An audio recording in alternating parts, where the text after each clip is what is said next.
Hello and welcome to Delhi Bytes all of you.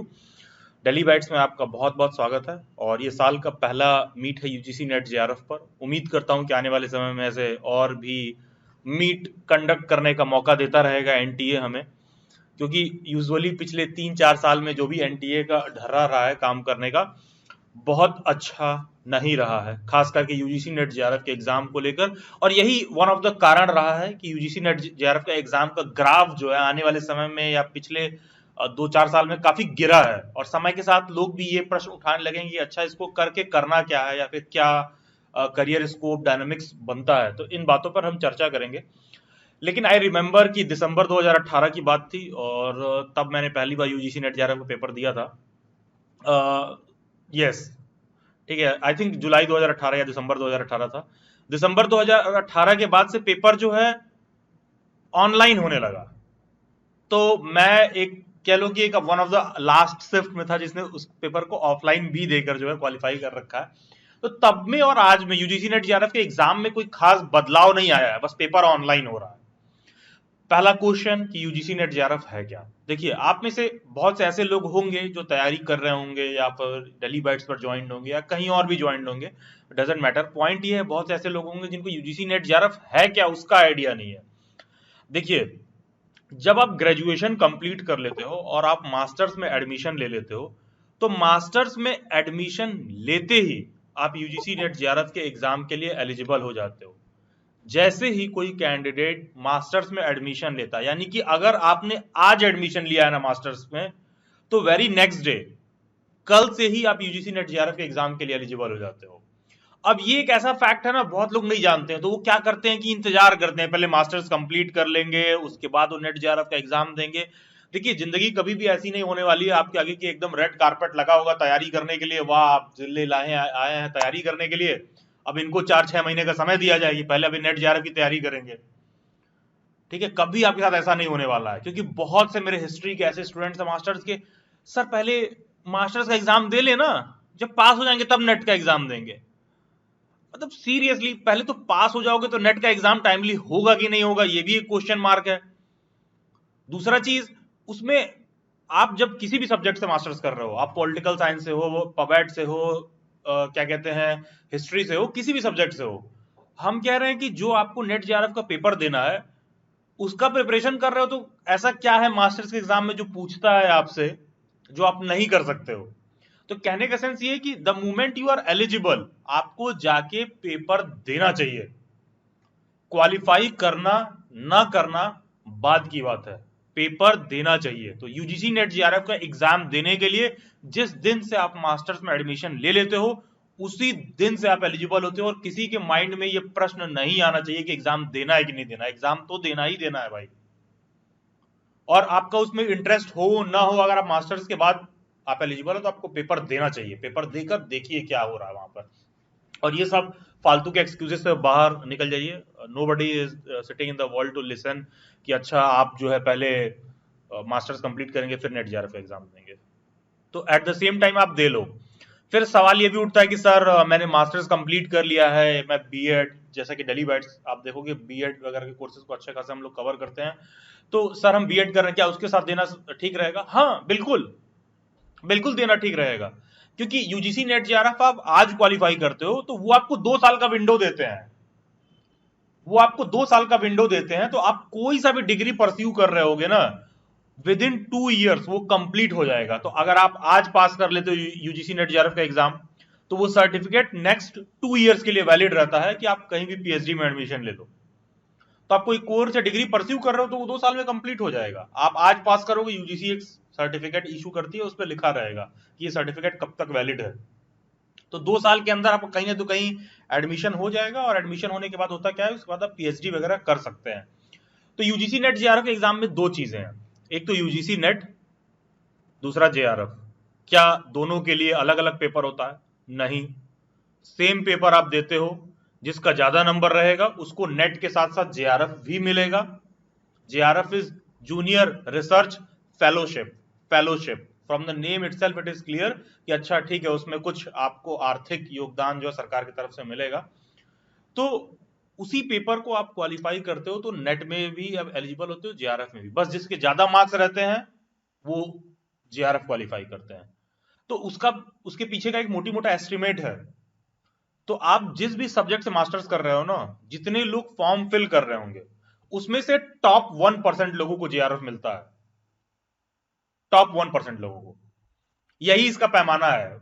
ठीक है, कुछ लोग अगर कहीं आपको ऑनलाइन किसी ने बता रखा है कि इतने सीट होते हैं उतने सीट होते हैं, नहीं नहीं, सीट उट का कोई आंकड़ा नहीं होता है, क्योंकि जेआरएफ कोई जॉब नहीं है कि 500 लोगों को ही देना है। ठीक है, टोटल नंबर ऑफ एप्लीकेंट जितने होंगे उसका 1%। अगर 1 लाख लोगों ने फॉर्म फिल किया है तो 1,000 लोगों को जेआरएफ मिलेगा। यूजुअली मान के चलो कि आप कोई भी सब्जेक्ट से मास्टर्स कर रहे हो तो 50 से 55,000 लोग नेट जेआरएफ के पेपर देते हैं, जिसमें से 40,000 लोगों को तो ऐसे ही निकाल दो, उनको तो मास्टर्स भी नहीं आ रहा है, नेट जेआरएफ की तो बात ही छोड़ दीजिए आप। ठीक है, उनको ऐसे ही निकाल दो। तो टॉप 10,000 में कॉम्पिटिशन रहता है और 500 सीट्स ऑलमोस्ट जेआरएफ के रहते हैं। और टोटल 6% सीट्स जो है यूजीसी नेट वालों के लिए होते हैं, जिसमें सिर्फ आप नेट क्वालिफाई करते हो। तो अगर मान लो 1 लाख लोग भर रहे हैं फॉर्म को तो 6,000 लोग नेट पास करते हैं, और 50,000 लोग भर रहे हैं तो 3,000 लोग नेट पास करते हैं, और लगभग 500 लोग जेआरएफ पास करते हैं। तो कहने का मतलब है कि इंडिया में कोई सा भी कॉम्पिटेटिव एग्जाम आप देखोगे तो उस हिसाब से 50,000 पर अगर 6% लोग नेट पास कर रहे हैं और 1% लोग जेआरएफ पास कर रहे हैं तो 3,500 हो गया। तो 3,500 कोई बहुत मतलब कम सीट नहीं है। लेकिन फिर भी अगर आप नेट का पेपर दोगे तो आप देखना, आप में से कोई नेट का पेपर अगर दिया होगा तो आपने जो भी मास्टर्स में पढ़ रखा है ना, और यूजीसी नेट के पेपर का जो लेवल होता है, कंपटीशन की बात नहीं कर रहा हूं, जो क्वेश्चंस का लेवल होता है, आपके पैर के नीचे जमीन खिसक जाएगी। ठीक है, इस लेवल का क्वेश्चन वो पूछते हैं, इतना घुस घुस के डीप में पूछेंगे। तो ध्यान दीजिएगा, पेपर का लेवल अच्छा है दैट डजंट मीन कि कंपटीशन भी अच्छा है। कंपटीशन क्या है कि सीट जो है 500 लोग 500 हो, पहले 50,000 लोग भर रहे थे तो कम कंपटीशन है, अब 500 पर 5 लाख लोग भरे तो कंपटीशन बढ़ गया। लेकिन पेपर के लेवल की जब मैं बात कर रहा हूं तो मैं कह रहा हूं कि कोई क्वेश्चन में 2+2 सिर्फ 4 सिंपल सा पूछा हुआ है, अब यहाँ पर x² + xy² कुछ इस तरह करके आपको इक्वेशन दे दे रहा है, आप सॉल्व कर रहे हो तो वही क्वेश्चन कठिन हो जा रहा है। तो यहाँ पर यूजीसी नेट में क्वेश्चन का लेवल बहुत ऊपर रहता है। तो ऑफन स्टूडेंट्स देख के पैनिक करते हैं, भाई ये कैसे निकलेगा, बिना इस बात को समझे हुए कि थोड़ा सा भी आप उसमें संघर्ष करोगे ना तो बहुत इजीली निकल जाता है। और ये मैं क्वालिफाई करके कह रहा हूं। ठीक है, डेली वेट्स की फैकल्टी नूपुर मैम है यहाँ पर, वो भी इसको क्वालिफाई करके बता रही हैं आपको ये बात। ठीक है, तो पॉइंट यहाँ पर ये है कि वो कैसे निकलेगा। देखो, यूजीसी नेट जेआरएफ एग्जाम में 2 पेपर होते हैं, पेपर 1, पेपर 2। ठीक है, पेपर 1 में मान के चलो कि ऑलमोस्ट आपको 50 क्वेश्चन आते हैं, 60 मिनट में आपको करना होता है। तो पेपर 1 एक बहुत स्कोरिंग एरिया है, क्योंकि हिंदुस्तान में तो एक परंपरा सी है कि हर आदमी एक बार सरकारी नौकरी की तैयारी कर ही ले रहा है आजकल, हर यंगस्टर कर ही ले रहा है। तो पेपर 1 में जो क्वेश्चन आते हैं मोर और लेस बहुत सिंपलीफाइड होते हैं। तो आपको जेन्युइनली नेट पास करना है या जेआरएफ निकालना है, और कोई किसी को ऐसा है कि सर नेट ही हो जाए, नेट भी मेरा क्वालिफाई हो जाए तो भी आई एम हैप्पी, उसमें पेपर 1 का रोल बहुत बड़ा रोल है, बहुत बड़ा रोल है। जब मैंने सबसे पहली बार क्लियर किया था तो मैं यूजीसी नेट जेआरएफ क्या होता था जानता भी नहीं था, मैंने बस मास्टर्स में एडमिशन लिया था। वहाँ एक प्रोफेसर थी, उन्होंने दिल्ली यूनिवर्सिटी की एक प्रोफेसर थी, उन्होंने मुझे बोला कि आप को भरना चाहिए, तो मैंने भर दिया। जब मेरा क्वालिफाई हो गया तब मुझे पता चला कि अच्छा इस एग्जाम से ये होगा, ये सर्टिफिकेट जो मुझे मिला है। तो मैं ओपनली इस बात को मान रहा हूं कि उस समय मेरे को इतना नहीं था कि हिस्ट्री में मेरे को इतना डीप नॉलेज हो कि मैं एकदम अंदर से घुस के सभी क्वेश्चन को सॉल्व कर पाऊं। तो उस समय मेरा पेपर 1 का बहुत ज्यादा रोल था, जिसको ऑफन आदमी अंडर एस्टिमेट करता है, क्योंकि हमको लगता है हम जिस सब्जेक्ट में मास्टर्स हैं हम उसमें बहुत अच्छा करने वाले हैं। नहीं, यूजीसी नेट जेआरएफ के पेपर में नेगेटिव मार्किंग नहीं होता है। तो पेपर में अगर 100 क्वेश्चन आता है तो आप 100 के 100 क्वेश्चन पर कॉल ले सकते हो। और एक तुक्के का प्रोबेबिलिटी भी बताएं, दो यहां मैं तुक्का कैसे मारना है ये नहीं सिखा रहा हूं आपको, लेकिन अगर तुक्के का मैं प्रोबेबिलिटी बताऊं तो देखोगे एग्जाम में 4 ऑप्शन है, नेगेटिव मार्किंग नहीं है। सिर्फ कोई बच्चा ए भी करे ना तो भी वो 15 से 20 क्वेश्चन सही कर देगा। ठीक है, मैं ऐसा कोई सजेशन नहीं दे रहा हूं आपको कि ये करना है, मैं एक बात बता रहा हूं, क्योंकि नेगेटिव मार्किंग नहीं है तो नेगेटिव में तो नहीं जा रहे हो, ये क्लियर है।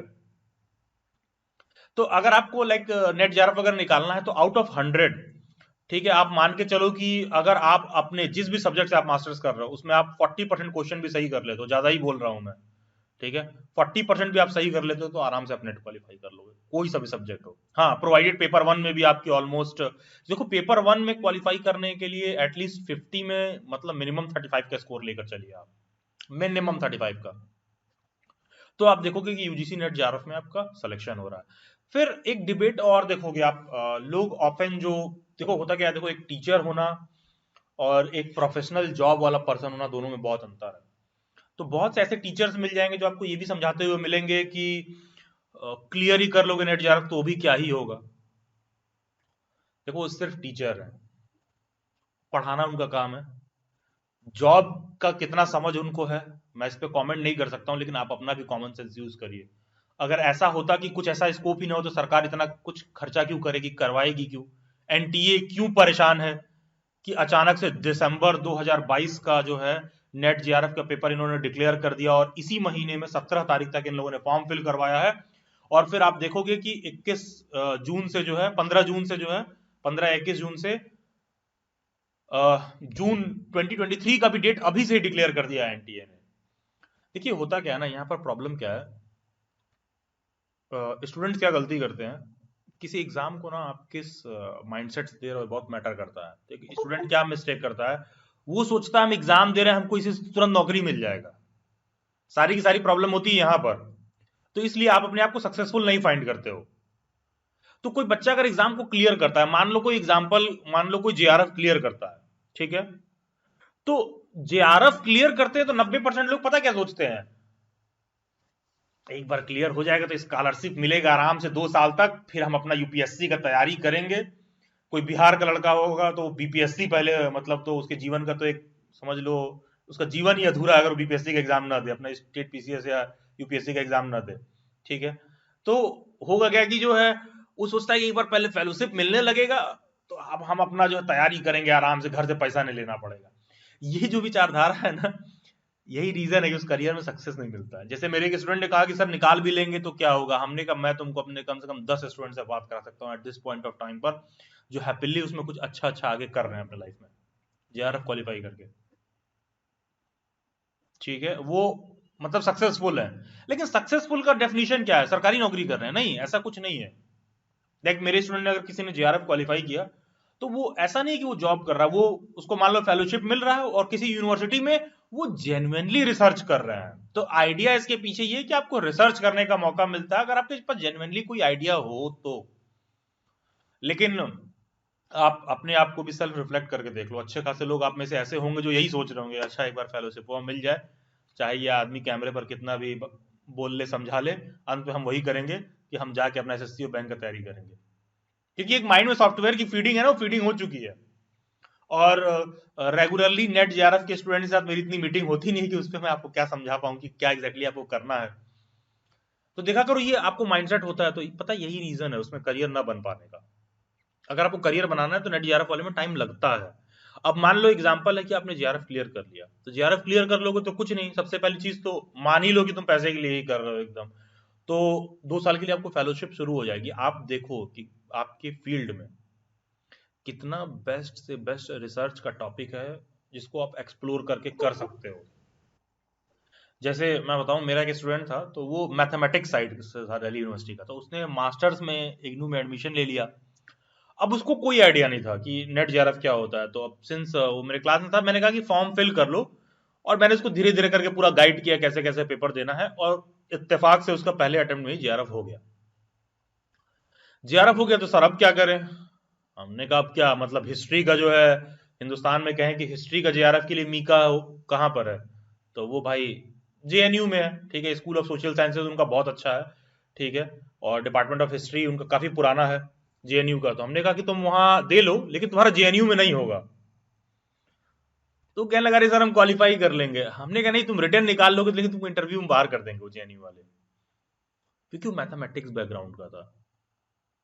तो हमने इसको समझाया कि तुमको थोड़ा सा रिसर्च में 6 महीने साल भर में और भी कोई सर्टिफिकेट ले लो, जैसे मैंने सोचा पर्शियन लैंग्वेज सीख लो, थोड़ा आर्कियोलॉजी में कुछ जाके म्यूजियम आर्काइव वगैरह में सीख लो, 6 6 महीने का सर्टिफिकेट टाइप का, ताकि जब वहां जाओ तो तुम्हारे पास कुछ प्रस्तुत करने के लिए हो। तो रिसेंटली उसका आई थिंक एमजेपी रोहिलखंड या एएमयू में कहीं हुआ, ठीक है, जेएनयू में नहीं हुआ, जेआरएफ में बहुत अच्छे मार्क्स है तब भी। और जैसे ही वो ज्वाइन करता तो उसका फेलोशिप शुरू हो जाता, तो अब वो ज्वाइन कर लिया, उसका फेलोशिप शुरू हो गया है, और रिसर्च के टॉपिक्स उसके पास बहुत अच्छे अच्छे थे, बहुत से टॉपिक मैंने भी उसको सजेस्ट किया। तो ये सब चीज फिर आपको थोड़ा समझना होगा। अब वहां से टाइम लगेगा, रिसर्च का कोई भी काम करते हो ना, तो कम से कम 2 से 3 साल लगेगा। आप जेन्युइन वे में रिसर्च कर रहे हो, और सरकार पैसा इसलिए नहीं देती है कि अच्छा लेके चलो घूमने जा रहे हैं, इधर उधर ट्रिप पर जा रहे हैं। अरे वो पैसा देती है कि आप उस फील्ड में जाके रिसर्च पे खर्चा करोगे, ठीक है। अब होता क्या है कि हमारी माइंडसेट ही करप्ट है, तो 2 साल बाद अपने आप को फिर अनसक्सेसफुल भी पाते हैं, क्योंकि पता चला तुम फेलोशिप लेने लगे, अब बैठ के तुम अपना तैयारी कर रहे हो, 2 साल में जॉब भी नहीं लगा और जेआरएफ में भी तुमने कुछ किया नहीं, ठीक है। बेसिक कारण फेल्योर का ये है, तो कोई फेल्योर पे बात नहीं करता है कि फेल्योर का कारण क्या है, बेसिक कारण ही फेल्योर का यही है कि आपको उसमें सक्सेस नहीं मिल रहा है। और ये भी नहीं होगा कि आप यूजीसी नेट जेआरएफ क्वालिफाई कर ले रहे हो तो कोई आके आपको जॉब देगा, अच्छा मैंने पास कर लिया है, तो अगला आदमी आपको ढूंढ रहा हो कि अच्छा कहाँ गए कि आपने नेट जेआरएफ पास किया था, आइए आपके लिए नौकरी है। ऐसा भी नहीं होने वाला। हाँ, एक चीज आपको ये बात पता होनी चाहिए, जैसे कि कोई कैंडिडेट ग्रेजुएशन के बाद जब बीएड कर लेता है तो सिर्फ बीएड पे जॉब नहीं मिलता, उसको एक सीटेट का भी एग्जाम देना होता है, क्वालिफाइंग होता है। तो वैसे ही नेट जेआरएफ को भी समझ लो कि तुमने मास्टर्स कर लिया, मास्टर्स के साथ नेट जेआरएफ का एग्जाम दिए, और चाहे जेआरएफ नहीं भी क्लियर हुआ और नेट पास हो गए, तो बहुत सी ऐसी गवर्नमेंट जॉब्स की सीट आती है जहां पर सिर्फ नेट के बेसिस पर आपकी एलिजिबिलिटी तय होती है कि आपके पास मास्टर्स होना चाहिए, नेट होना चाहिए, तो आपकी जॉब नहीं लगेगी, आप वो जो लेक्चरशिप की जॉब आएगी उसको देने के लिए आप एलिजिबल होते हो। तो बहुत सारा ऐसा जॉब आता है जो डिग्री कॉलेजेस में होता है, जैसे आप देखोगे कि किसी भी आप कंट्री साइड एरिया में जाओगे या विलेज एरिया में जाओगे तो देखा करो बहुत सारे डिग्री कॉलेजेस होते हैं, राज्य सरकार के बहुत सारे डिग्री कॉलेजेस होते हैं, तो वहां के टीचर को टीचर नहीं लेक्चरर बेसिकली लोग रेफर करते हैं। तो उन लोगों में क्राइटेरिया होता है कि मास्टर्स के साथ यूजीसी नेट जो बच्चा पास होगा वो उसका एग्जाम दे सकता है, तो ये आपको इसका एडवांटेज मिल जाएगा। और कोई ये कह रहा है कि यूजीसी नेट जेआरएफ क्वालिफाई करने पर जब फॉर्म फिल करने जाओगे तो लिखा रहता है UGC net for assistant professor only, for professor and fellowship only, तो अब बच्चे के दिल में जो है वो गुब्बारे फूटने लगते हैं, अच्छा for professor for assistant professor only, नहीं देखो यार असिस्टेंट प्रोफेसर बनना इतना आसान नहीं, वहां बस लिखा रहता है for assistant professor only. Assistant professor में उस तरह की गवर्नमेंट जॉब्स अब नहीं आती हैं, पहला चीज। दूसरा चीज, यूजुअली पहले क्या होता था कि स्कॉलर्स रिसर्च करते रहते थे, तो यूनिवर्सिटी अपने लेवल पर ही कमिटी बना के उन रिसर्च स्कॉलर्स को फाइनल कर देती थी। अब तो क्या है कि पहले ही से एमफिल पीएचडी और एडहॉक पर प्रोफेसरशिप वाले इतने लंबे समय से वेट कर रहे हैं कि आपको डायरेक्ट प्रोफेसरशिप की जॉब मिल जाएगी, ऐसा नहीं होगा। ऐसा नहीं होगा, आप मान लो आज आप पीएचडी कर रहे हो तो अगले 5-10 साल में तो ऐसा नहीं होगा, ये एकदम क्लियर रहो। कितना भी अच्छा आपका वर्क प्रोफाइल होगा, आज आपने नेट जेआरएफ कंप्लीट किया, अगले 5 साल में आपको जॉब मिल जाएगा ऐसा कुछ नहीं है, 10 में भी मिल जाए तो भी बहुत बड़ी बात है। As far as professor in a university is concern, degree college और यूनिवर्सिटी में अंतर है। डिग्री कॉलेज में जब जॉब निकलती है तो वहां बोलता है वो कि मास्टर के साथ यूजीसी नेट होना चाहिए। तो बेसिकली एक नेट जेआरएफ का मोटी मोटा आइडिया ये है कि नेट जेआरएफ के एग्जाम में है क्या, और आप जब पास करते हो तो इट्स अ मियर सर्टिफिकेट, ठीक है। और उस सर्टिफिकेट की वैलिडिटी होती है 2 साल।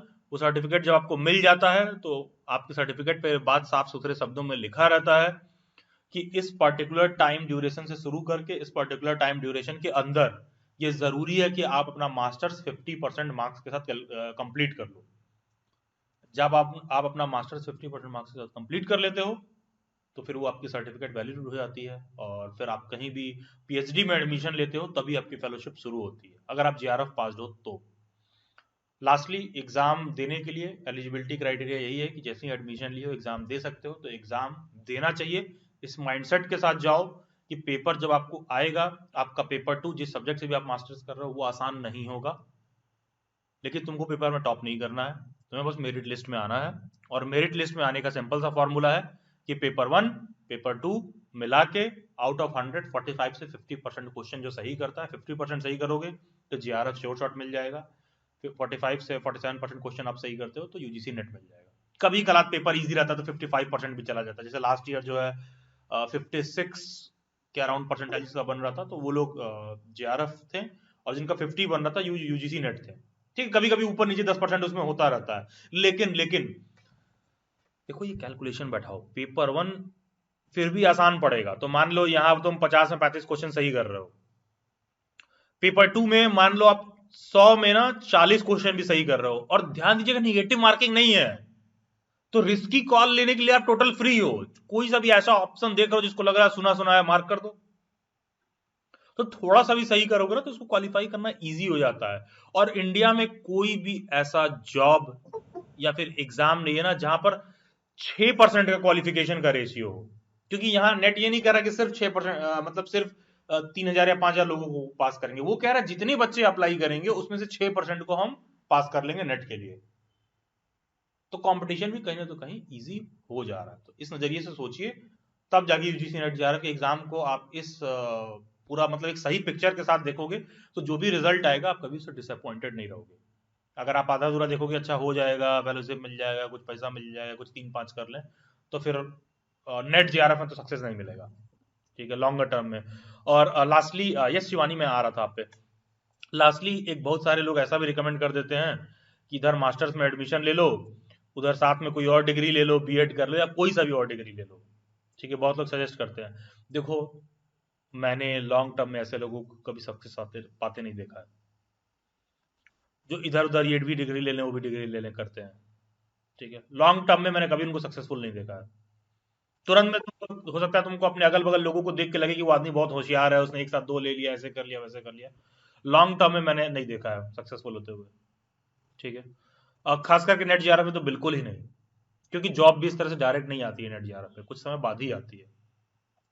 तो एक एक करके मैं आप लोगों की क्वेरीज लूंगा, जस्ट आप अपना हैंड रेस कर लीजिएगा, देखिए आपके सामने मीट पर हैंड रेस का बटन शो कर रहा होगा, जिनको डाउट है अपना हैंड रेस कर लीजिए, starting with Shivani. Yes Shivani.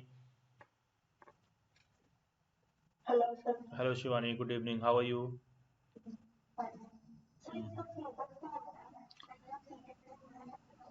नहीं नहीं देखिए पहला चीज तो एक चीज ध्यान रखिएगा, नेट के एग्जाम में टोटल लगभग 106 सब्जेक्ट है, जिस भी सब्जेक्ट से आपने मास्टर्स किया है, तो आप अचानक से मेरे से ये मत पूछना कि सर पेपर 2 में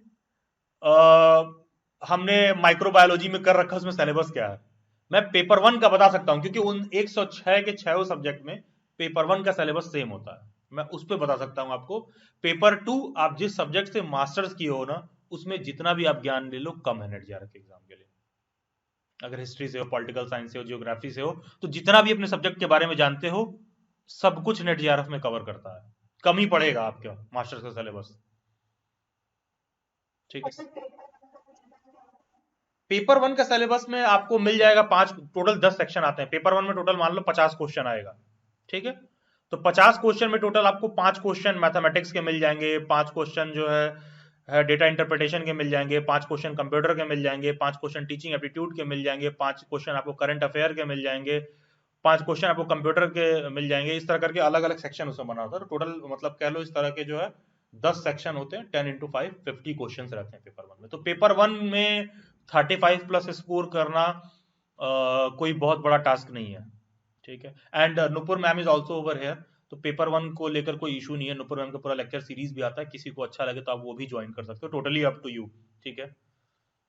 तो पेपर 1 में 35 प्लस का टारगेट लेके चलो, अगर पेपर 1 में कोई 35 प्लस सही कर रहा है ना, तुमने अपने मास्टर्स वाले सब्जेक्ट में थोड़ा सा भी सही कर लिया ना, नेट तो श्योर शॉट निकल जाएगा, कोई बहुत बड़ी चीज नहीं है। तो जो मैम की प्लेलिस्ट थी मैंने उसकी वीडियो देखी थी, उसके अंदर जो पेपर 2 और पेपर 1 उसका दोनों का सिलेबस कवर होगा नहीं या फिर पेपर 1 सिर्फ Nupur paper? Ma'am paper 1 cover करती हैं, नुपुर मैम पेपर 1 कवर करती हैं, पेपर 2 को लेकर मैं हिस्ट्री और पॉलिटिकल साइंस देखूंगा, लेकिन मैंने अभी तक कोई अनाउंसमेंट नहीं किया है, क्योंकि शिवानी आप डेली बैच का एग्जिस्टिंग स्टूडेंट रही हैं, यस तो आप ये बात सर। जाननी मेरे लिए पॉसिबल नहीं है, मेरे को टाइम का बहुत ज्यादा जो है वो रहता है अभी भी। और सर मैंने आपको एक चीज और बोली थी, हाँ ये शिवानी, मैं हर बार याद रखती हूँ। हाँ क्या कह रही शिवानी? टीवी शो है, मैंने आपको एक क्लासेस और बोली थी, हाँ हाँ डीटी प्लस बी वाली, वो एप्लीकेशन कब से पेंडिंग है? अच्छा अच्छा, यस यस यस, मतलब ये रहा है पिछले कुछ दिनों में, देखो मेरा शेड्यूल काफी व्यस्त रहा है, अभी जैसे अभी ये भी 9 बजे मेरी अभी नेक्स्ट क्लास है, बीच में मुझे 1-2 घंटे अभी गैप मिलेगा, तो इस कारण से जो थोड़ा सा व्यस्तता रहा है, लेकिन पेपर 1 को लेकर नूपुर मैम पूरा कवर कर रही है। पेपर 2 का जो कौन कौन सा सब्जेक्ट हम लोग कवर करेंगे दिल्ली बाइट्स पर, उसका अनाउंसमेंट आपको 1-2 दिन में हो जाएगा, तो not to worry, let's hope for the best. Coming to Manish, Manish Lakra, yes Manish, mike mike mike Manish, हाँ सर, आ रही है? यस यस अब आ रही मनीष, यस प्लीज। हेलो। हाँ हाँ, good evening good sir. Evening Manish. हाँ सर, मैं आपके एमए हिस्ट्री के मेंबरशिप स्टूडेंट रहा हूँ सर, और मैं ये दिसंबर को अपना सेकेंड ईयर का फाइनल दिया हूँ, और फर्स्ट ईयर में मुझे 76% बोथ असाइनमेंट थियरी मिला के आया है। और सर मैं वर्किंग प्रोफेशन हूँ, स्टेट बैंक ऑफ इंडिया में जॉब करता हूँ। तो सर मतलब आपकी जो मेंबरशिप वाली प्रोग्राम मुझे एमए हिस्ट्री की बहुत हेल्पफुल रही सर। नहीं कांग्रेचुलेशन मनीष, एंड बहुत अच्छी बात है, 76% in masters is like too much, and बहुत बहुत धन्यवाद। सबसे अच्छी बात ये है कि आप खुद से आके मतलब आपको लगा कि अच्छा ये कर्टसी हम जाहिर करें। तो आपको पता है मनीष, मैं यहाँ पर आपको एक चीज में ऐड भी करूंगा। देखिए आप जॉब कर रहे हैं, सारा कुछ कर रहे हैं, देखिए मैं कहता हूँ जो लोग कुछ लाइफ में कर रहे होते हैं ना, वो ज्यादा फोकस्ड होकर काम करते हैं किसी भी चीज को। जो एकदम फ्रेश स्टूडेंट है ना, उसको उस मेंबरशिप से 75 शिकायतें होती है मेरे से, क्योंकि वो पढ़ने के बजाय कंटेंट के वॉल्यूम पर फोकस करता है। ठीक है, और आप देखिए आप उसी चीज को बता रहे हो कि लिमिटेड डोमेन में काम करके आप 76% ला रहे हो, तो like hats off, more than sufficient है।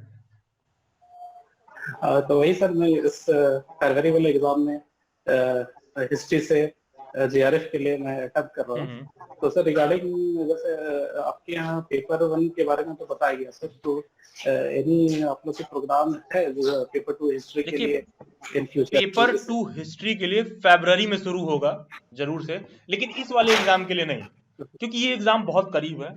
तो मैं आप लोगों से झूठ नहीं बोलूंगा, क्योंकि देखो यार हिस्ट्री में सिलेबस आप लोगों को बताऊं लंबा है, काफी कुछ मुझे पढ़ाना पड़ेगा, तो ये इतने शॉर्ट ड्यूरेशन में पॉसिबल नहीं है। तो मैंने इसलिए शुरू इसलिए नहीं किया, क्योंकि स्टूडेंट्स क्या करेंगे ना, ज्वाइन कर लेंगे तो सोचेंगे कि अच्छा सर हमको फरवरी वाले में ही करा रहे हैं, तो ऐसा नहीं होगा, क्योंकि ये संभव नहीं है। ठीक है, मतलब एकदम प्रैक्टिकल बात बता रहा हूं, क्योंकि इट इज नॉट अबाउट कि मैं सिलेबस कंप्लीट कर लूं। डेली बैच में तो ऐसा काम हम लोग करते ही नहीं कि मैं सिलेबस कंप्लीट कर लूं, स्टूडेंट को भी कंप्लीट करना है। तो जो जून में एग्जाम है उसके लिए श्योरली आप ज्वाइन कर सकते हैं, फरवरी में इसका अनाउंसमेंट फॉर्मली कर दिया जाएगा जो भी हिस्ट्री के स्टूडेंट्स हैं। ठीक है, और पेपर 1 का तो ऑप्शन ओपन है, पेपर 1 के लिए तो हाईली रिकमेंडेड है। देखिए आपको मैं बताऊं, पेपर 1 पर ना बहुत ज्यादा इधर उधर जाके परेशान होने की जरूरत नहीं है, बहुत लिमिटेड सिलेबस है पेपर 1 का, लिमिटेड टॉपिक है, और नुपुर मैम ने उसको पूरा लेक्चर सीरीज के फॉर्म में कंप्लीट कर दिया है। पूरा प्लेलिस्ट आप उनके ज्वाइन कर सकते हो, उनको पूरा प्लेलिस्ट आप देख के कंप्लीट कर लीजिए, कोई बहुत ज्यादा प्राइस भी नहीं है उसका, कंप्लीट कर लीजिए। At the same time mock test practice कर लीजिए, पेपर 1 में आराम से हो जाएगा 35+, कोई बहुत बड़ी चीज नहीं है। ठीक है, कोई इतना बड़ा रॉकेट साइंस नहीं, क्योंकि यूजीसी नेट के पेपर में एडवांटेज ये है कि हर सेक्शन से 5-5 क्वेश्चन पूछेंगे, ये बात फिक्स्ड है। तो आप कंप्यूटर में मेहनत कर रहे हो, डेटा इंटरप्रिटेशन में मेहनत कर रहे हो, तो पता है जो उससे 5 क्वेश्चन आएगा हम कर लेंगे। ठीक है, बस उसको थोड़ा सा प्रैक्टिस करके जाने की जरूरत है, उससे ज्यादा कुछ नहीं करना पेपर 1 में। ठीक है, चलिए ठीक है Manish ji, thank you. Yes Shivani. हाँ, जो अभी आप मतलब वीडियो बता रहे हैं मैम की, वो हेल्पफुल भी होगी, क्योंकि सीटेट में हमने किया है ना, तो जो कराया था सब कुछ ही आया था, और मैम ने लास्ट में जो टॉपिक्स बताए थे डिट्टो वही टॉपिक्स आए थे। हाँ नहीं देखो शिवानी, क्या है ना, कोई भी चीज मतलब 75 जगह, मैं हमेशा कहता हूँ बच्चों को कि फ्री के नाम पे 75 जगह परेशान होने से बेहतर ये होता है कि एक ऑर्गेनाइज्ड वे में आदमी थोड़ा सिंक्रोनाइज्ड वे में चीजों को देख ले, तो वो ज्यादा बेटर है। ठीक है, अब आपको उसका लाभ मिला तो आपको लग रहा है कि अच्छा ठीक है सही है। ठीक है, इधर उधर परेशान होने से ज्यादा जरूरी होता है कि आप ये देखिए एग्जाम क्वालिफाई करने का क्या रिक्वायरमेंट और कैसे फुलफिल होगा। अगर आपका पेपर 1 उससे कवर हो जाता है, मोर देन सफिशिएंट है, आप मैम के पास जाके पढ़ सकते हो, उसमें कोई दिक्कत नहीं है। ठीक है, okay, thank you Shivani. Then I will come to Manu Priyam. Yes sir. Sir मैंने अभी रिसेंटली ही पीजी में एडमिशन लिया है, और मैं सोच रही हूँ कि जून वाले के लिए अटेम्प्ट लूं नेट जेआरएफ के लिए। क्या मैं क्वालिफाइड हूँ उसके लिए फॉर्म फिल करने के लिए? बिल्कुल क्वालिफाइड है, आपने लेट से ज्वाइन किया, ये बात मैंने बताया भी है, बिल्कुल एलिजिबल है, पहला चीज। और दूसरा चीज, ये फरवरी वाला भरा है कि नहीं? नहीं सर, मैंने फरवरी वाला नहीं क्यों नहीं डाला? क्योंकि मैंने बहुत लेट एडमिशन लिया और मुझे पता नहीं था कि मतलब हम पीजी के अपेयरिंग कैंडिडेट भी डाल सकते हैं, अब तो सोचिए, इसलिए। आप अपने आप में एक अटेम्प्ट मिस कर दी। अब सोचो ये फरवरी वाला देती तो यहाँ क्या गलती रह गई, ये बात देख के जून वाले में ज्यादा प्रिपेयर्ड रहती। या सर, हाँ, ये मेरी मिस्टेक है, आई नो। छोटी छोटी चीजें काउंट करती हैं भाई। आप मतलब ये मतलब कुछ चीजें ऐसी होती हैं कि मतलब छोटा मामूली ब्लंडर नहीं होता, लाइफ टाइम मिस्टेक होता है। क्योंकि अभी देखो, अभी फरवरी में फुर्सत में हो, जब जून जुलाई आता है ना या तो सर। उस समय नया सेशन शुरू होता है और दूसरे तरह के एग्जाम दिखने लगते हैं। अभी फेब में इधर कोई एग्जाम नहीं है, किसी भी बड़ी ऑर्गेनाइजेशन का भी एग्जाम नहीं है, तो बहुत फुर्सत में आप दे पाते हाँ हो। ठीक है, तो अपने गलतियों को भी आप वो कर पाते हो। ठीक है, चलिए ठीक है, करिए, देखिए कोई दिक्कत नहीं है। जून के लिए भी आप ज्वाइन कर सकते हैं, पेपर 1 का ऑप्शन ओपन है जून के लिए भी, जो बच्चे ज्वाइन कर रहे हैं। ठीक है, डेली वाइट्स पर।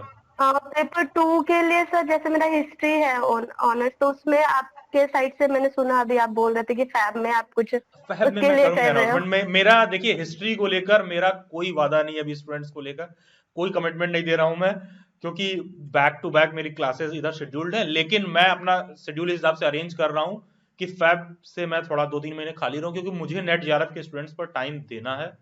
और मेरी पूरी कोशिश रहेगी कि 2 से 3 महीने में जो भी हिस्ट्री के स्टूडेंट्स हैं उनको मैं ढंग से पढ़ा के जो है एक एक टॉपिक तैयार कराऊं। ठीक है, तो जो हिस्ट्री वाले हैं फैब और से। सर, नुपुर मैम के जो क्लासेस है उसको ज्वाइन करने के क्या प्रोसेस कुछ है? नहीं, आप व्हाट्सएप हैंडलर को टेक्स्ट कर दीजिए। ठीक है, और अच्छा। फिर उसमें ओके। आपको वीकेंड गाइडेंस और मैम का एक रिकॉर्डेड लेक्चर का पूरा सीरीज है, मॉक टेस्ट वगैरह सब कुछ प्रोवाइड करेंगे। ठीक है। ओके। ठीक है, हाँ। Okay sir, thank okay, you. Thank you, God bless you, best wishes. ये ऑल इन वन कौन है भाई, आप आइए बताइए, नाम वाम कुछ लिख लीजिए, अपना कष्ट करिए जमाने पर। सर गुड इवनिंग, मैं राजन सिंह हाँ, हूँ good sir. Evening Rajan Singh, all in one, yes.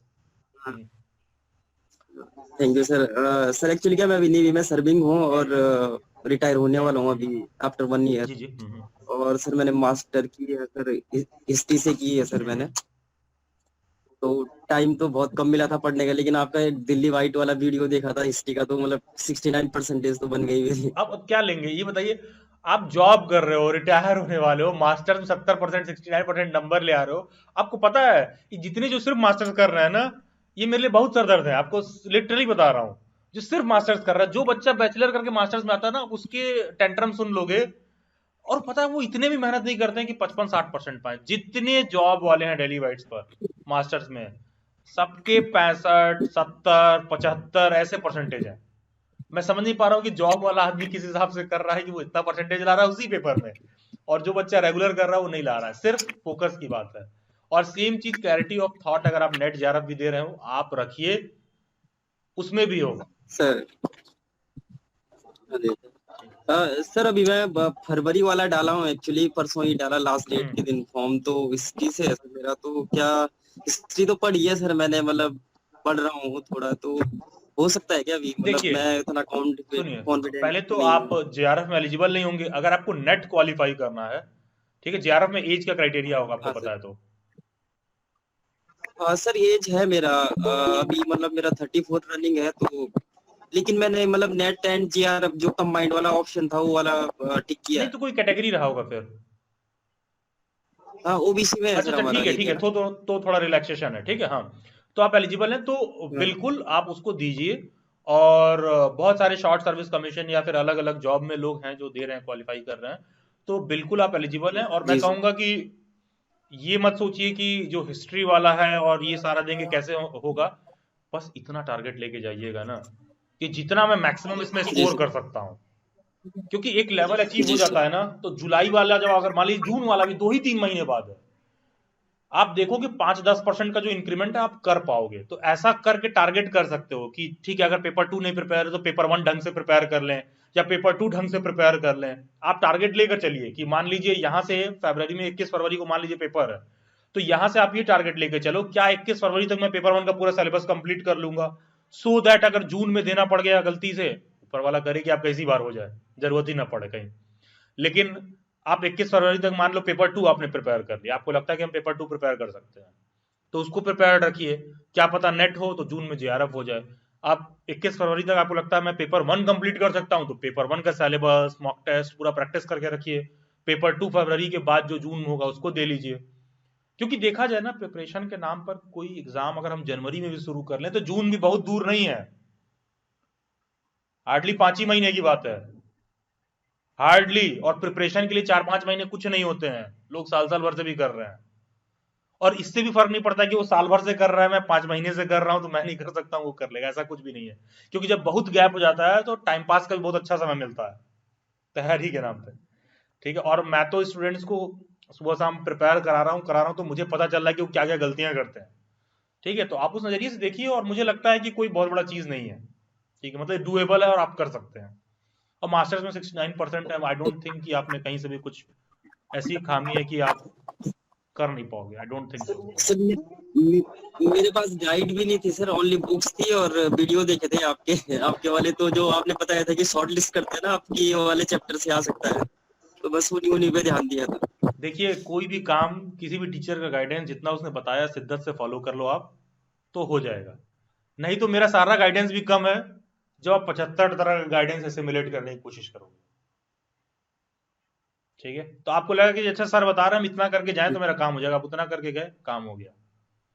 आपको नेट क्वालिफाई करना है, आप पेपर 1 ढंग से प्रिपेयर कर लो, 50 में कोशिश करो कि 35 तो मैं कह रहा हूं सेफ साइड के लिए, 40 का टारगेट लेके चलिए कि क्या मैं इस लायक हूं कि मैं 40 कर सकता हूं।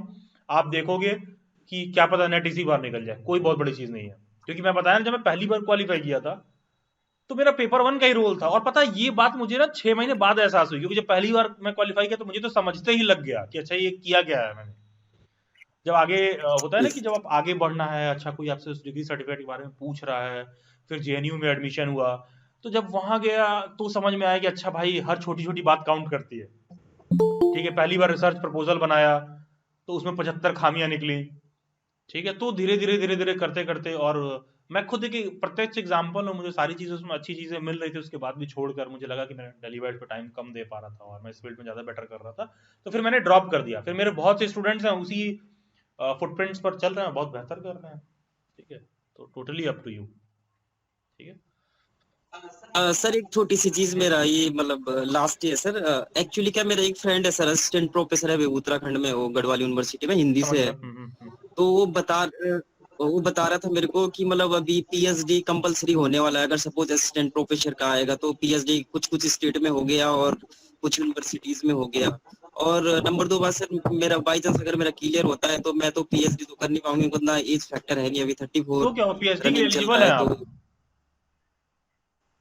अभी सर सर्विस में है तो मतलब अलाउड भी नहीं है अभी, मतलब अभी 1 साल और बचा है मेरा, जो नेक्स्ट ईयर अरे है। तो क्वालिफाई कर लेंगे तो वो सर्टिफिकेट 2 साल के लिए वैलिड होता है, जिस दिन रिजल्ट आएगा उस डेट से। आप फरवरी वाला भी दे लोगे तो रिजल्ट आएगा मार्च में, तो मान लो मैं मानता हूं कि आप इसी बार क्वालिफाई कर लिए, तो मार्च 2023 का सर्टिफिकेट मार्च 2025 तक वैलिड रहेगा, तो उसको बाद में यूज कर लीजिए।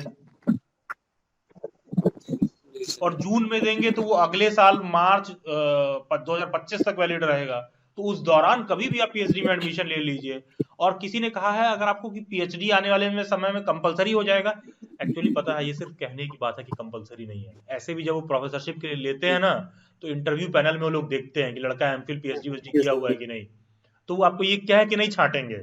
लेकिन होता क्या, उनके पास पीएचडी वाले लोग आते हैं सफिशिएंटली, तो वो उस चीज को देखते हैं, क्योंकि प्रोफेसरशिप में इंटरव्यू का बहुत रोल होता है, ठीक है। खास करके जितनी सेंट्रल मेजर यूनिवर्सिटीज हैं, स्टेट यूनिवर्सिटीज में तो डायरेक्ट ये लोग रिटन एग्जाम कराते हैं बेसिकली, तो वहां पर आपको उसका फायदा तब मिलेगा। तो ऐसा नहीं है कि पहले पीएचडी कोई नहीं किया था तो उसको ले लेते थे, ये सिर्फ कहने की बात थी। वो सिर्फ एलिजिबल होता था, कॉलेज वाले लेते नहीं थे। वो इंटरव्यू पैनल बैठाते थे, एक आदमी रिसर्च पेपर लिखा है, एमफिल भी किया है, पीएचडी भी किया है, तो उसी को प्रेफर करते थे बेसिकली। तो पहले भी कोई ऐसा नहीं था कि कंपलसरी नहीं था तो लोग सेलेक्ट नहीं हो रहे थे। और हम कह रहे हैं जॉब की गारंटी दे और हो तो पीएचडी भी कर ही लेंगे, ठीक है। धोखे से धक्के से जैसे भी होगा ही, ठीक है। Thank you sir. चलिए ठीक है, okay, God bless you, best Thank you. Wishes. Then I will come to Shivani से बात होगी, मनीष, मनु, ए कुमार चमन, क्या मतलब, आप लोग अपना नाम लिख लीजिए। हाँ हाँ बताइए। Mike mike mike. Good evening sir. बताइए जी, आपका शुभ नाम? अमन कुमार चमन है अच्छा, सर अमन नाम। कुमार चमन, हाँ जी। बोले सर क्या कहते हैं, मैंने क्या कि इस बार ग्रेजुएशन मेरा दिसंबर में कंप्लीट हुआ मैथमेटिक्स ऑनर्स से, तो मैंने पीजी में एडमिशन नहीं लिया मैं और ना ही बीएड में। तो इसके लिए मैं एलिजिबिलिटी हूँ क्या सर? नेट के लिए हाँ हाँ, सुनिए, GRF इसी नेट बार के इस लिए। जनवरी साइकिल में इग्नू का फॉर्म फिलिंग शुरू हो गया है, तो इग्नू का फॉर्म फिल करके मास्टर्स में एडमिशन ले लीजिए। आज का आज यस आप सर। नेक्स्ट डे से एलिजिबल हो, तैयारी शुरू कर सकते हो उसकी।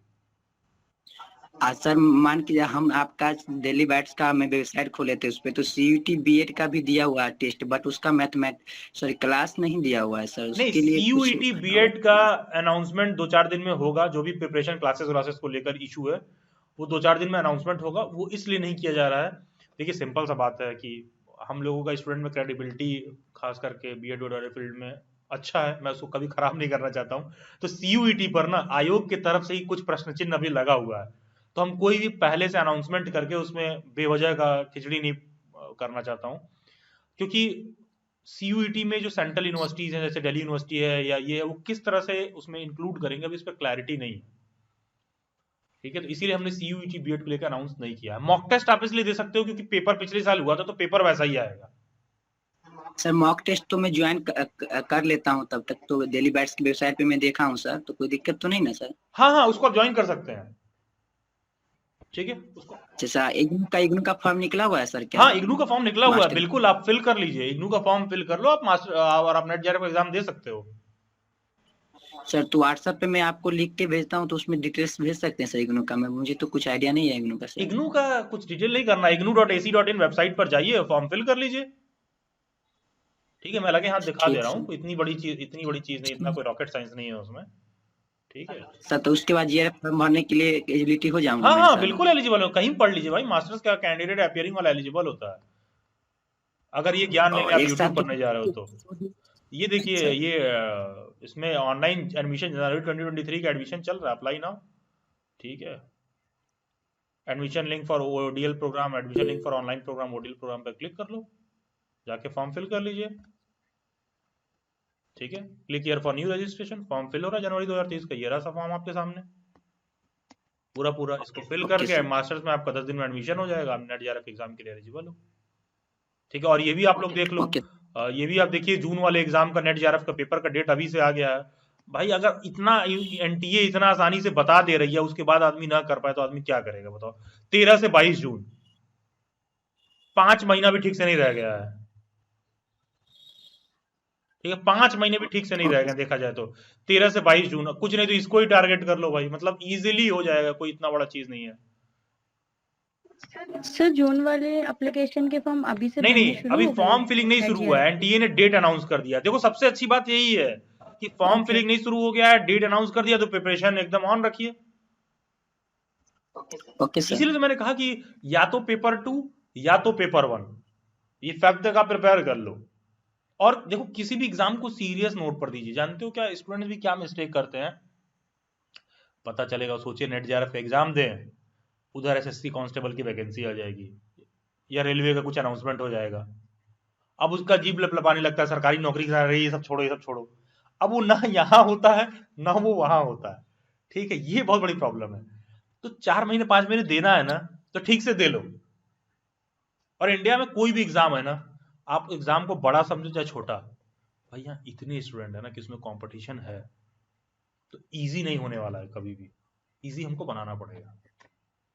4 महीने समय दे लो, एक क्वालिफाई कर लोगे तो दूसरे के लिए आप करने लायक रहोगे। तो मतलब एक क्लैरिटी रखिए उस पर कि हम करना है तो क्यों कर रहे हैं, देना है कि नहीं देना है, और देना है तो फिर शिद्दत से देना है, तो सिर्फ फॉर्म नहीं फिल करना है।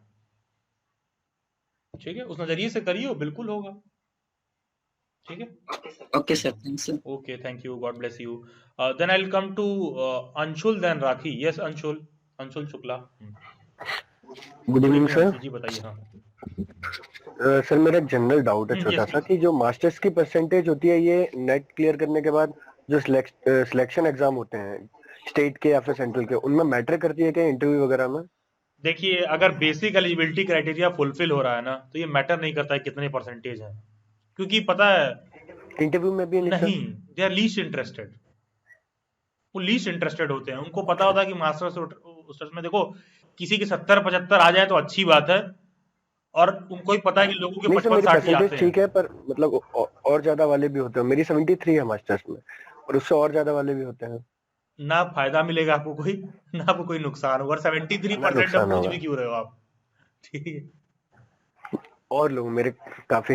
और सर दूसरा क्वेश्चन ये है कि मैंने अभी फरवरी वाला डाला है, पर नेट के लिए प्रिपरेशन मैंने अभी शुरू की है इसी महीने, और जून वाला भी ऑफकोर्स डालनी है। तो अभी जो 1 महीने बाद जो एग्जाम है उसके लिए अभी मैं क्या स्ट्रेटेजी रख सकता हूँ, मतलब वो निकालना ही देखो है अगर अंशुल, तो मतलब उसको एक्सपीरियंस के तौर पे नहीं लेना है सर, एक्सपीरियंस उसको के तौर पे निकालने का बिल्कुल अगर मत लीजिए, सोचना है बहुत सही सोच रहे हैं आप। आपका पेपर 2 क्या है? सर अच्छा, हिस्ट्री है, तो और अच्छी बात है। देखिए पेपर 1 में सबसे पहला तो जैसे मान लो देखो 1 महीने रह गया है, तो पेपर 1 तो जी। इस हिसाब से टारगेट करिए कि 40 प्लस मेरे बने,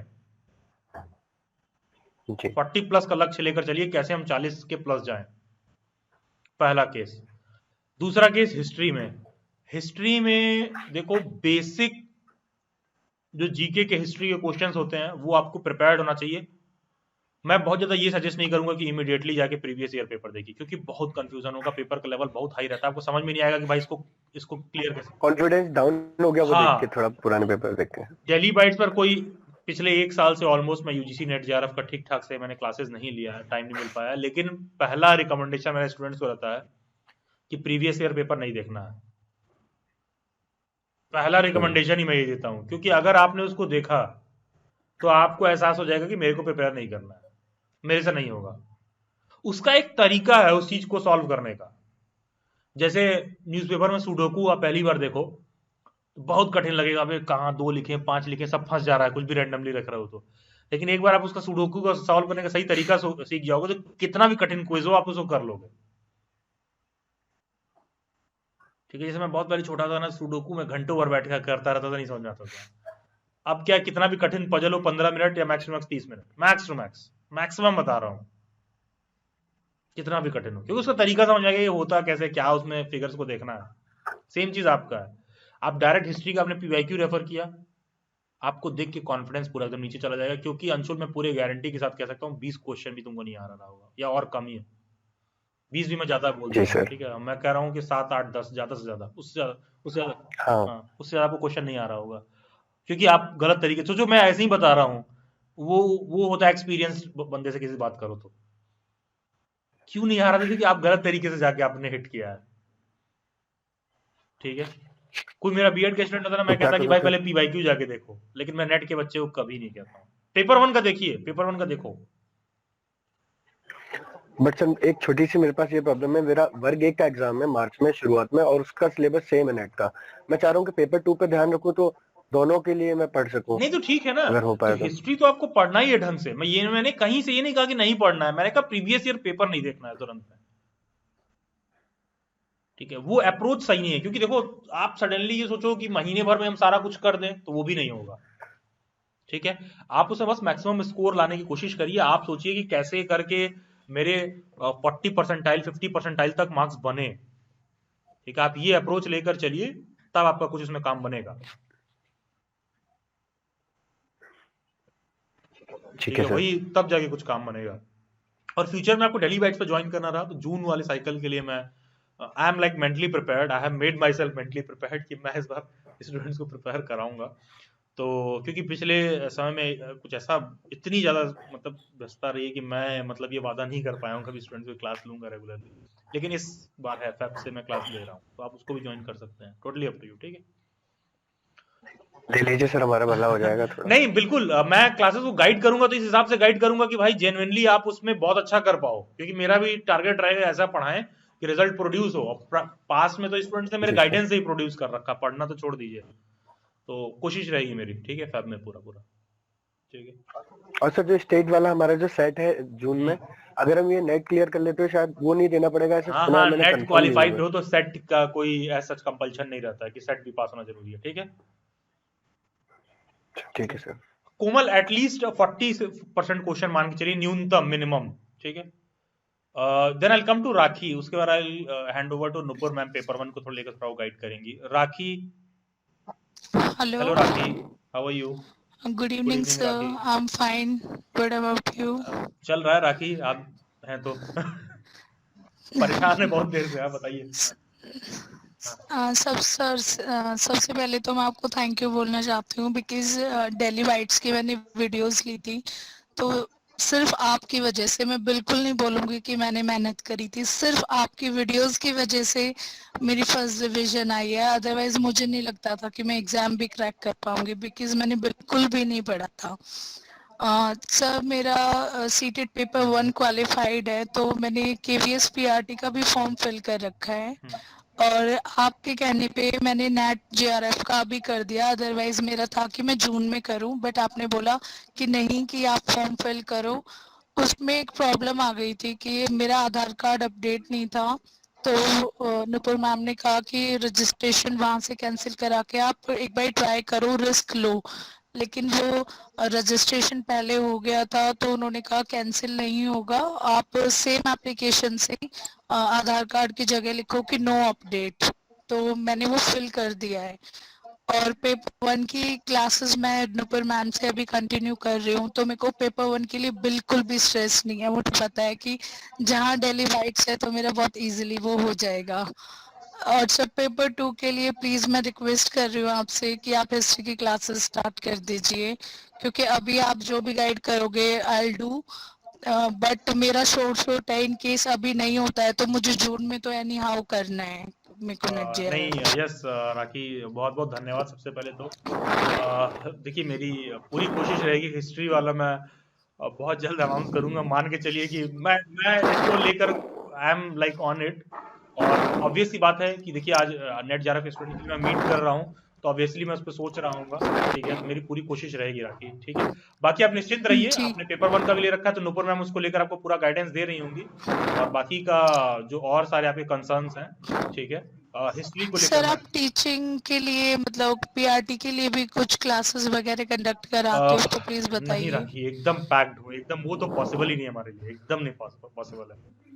ठीक है, ओके, सभी फैकल्टी हमारे यहाँ बट जितनी सर फैकल्टी सबका बट शेड्यूल। सर ये हिस्ट्री के लिए तो हाँ, प्लीज, हिस्ट्री के लिए मुझे इट्स एन देखना है, मेरी हम्बल पूरी कोशिश रिक्वेस्ट, आप प्लीज करा है। दीजिए। बिल्कुल राखी, मेरी पूरी कोशिश रहेगी हिस्ट्री का वो रहे। और आप लोगों को भी मैं एक बात बताऊं, यहाँ पर बहुत इंटरेस्टिंग सी बात आप समझो। देखिए आदमी जब किसी जॉब में या प्रोफेशन में आता है, आप देखो कि वो क्या सोचता है कि उसके पास स्टूडेंट्स आए पढ़ाने के लिए हो, मुझे कोई नुकसान तो है नहीं, वो बच्चा फीस ही देगा आगे और पढ़ेगा।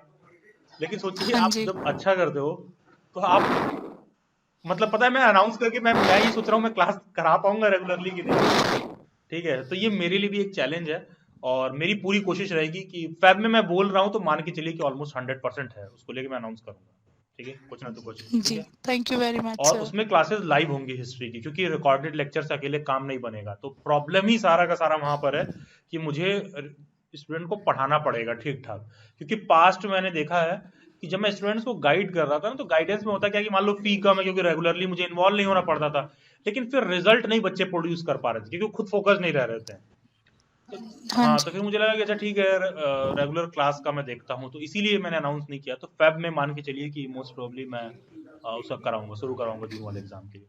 ठीक है, जी ऑलमोस्ट सर, 2 से 3 महीने का पूरा थैंक बैच यू। रहेगा वो, एक एक दिन। ठीक है, जी चलिए ठीक है सर। राखी, बहुत सारी शुभकामनाएं। एंड चलिए करते रहिए, अच्छा है, मास्टर्स में आपने अच्छा किया, मोस्ट प्रोबेबली नेट जेआरएफ में भी हो जाएगा। बाकी का आप अपना पेपर 1 जी सर। वगैरह पास कर रखी है सीटेट में, तो दीजिए केवीएस का पेपर भी मन से।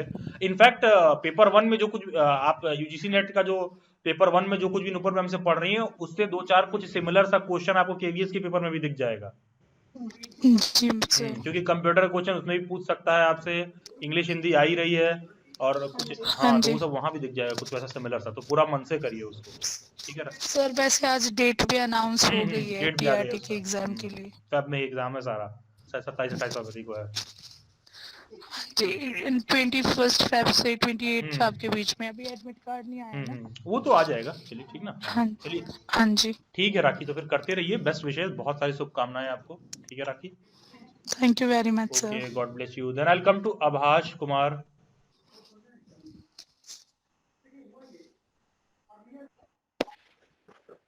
Hello. Hello hello Abhash, good evening. Good evening good sir. Evening. हाँ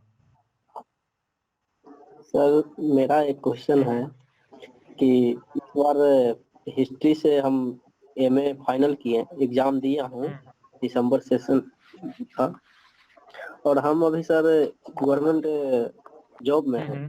तो सर क्या नेट या जेआरएफ के बाद हम पीएचडी में एडमिशन लेते हैं तो क्या हमें एक साथ दोनों हो सकती है या फिर हमें जॉब को?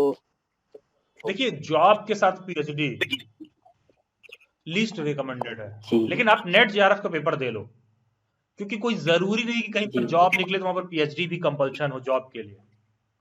तो अच्छा नेट जेआरएफ का पेपर आप दे लो, क्योंकि उससे बहुत सी जॉब निकलेगी टीचिंग की, प्रोफेसरशिप की, जहां पर एलिजिबल रहोगे, जहां पर पीएचडी कंपलसरी नहीं होगा, तो उससे एक ऑप्शन आपका ओपन हो जाएगा।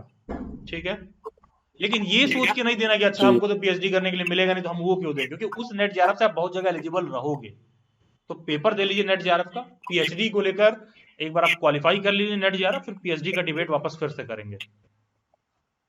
जी। और सर आप जो नूपुर मैम का क्लास है वो हमें यूट्यूब पे मिलेगी या कोई ऐप वगैरह? नहीं, आपको डेली बैट्स की व्हाट्सएप हैंडलर से कांटेक्ट करना है। आई थिंक 2999 का है कुछ ने का पेमेंट है। ठीक है, बहुत ज्यादा कोई कॉस्टली नहीं है, क्योंकि उसमें मॉक टेस्ट, लेक्चर और लाइव सेशन भी दे रही हैं, तो वो तीनों के लिए 2999 कोई बहुत ज्यादा नहीं है, तो आप उसको ले सकते हैं।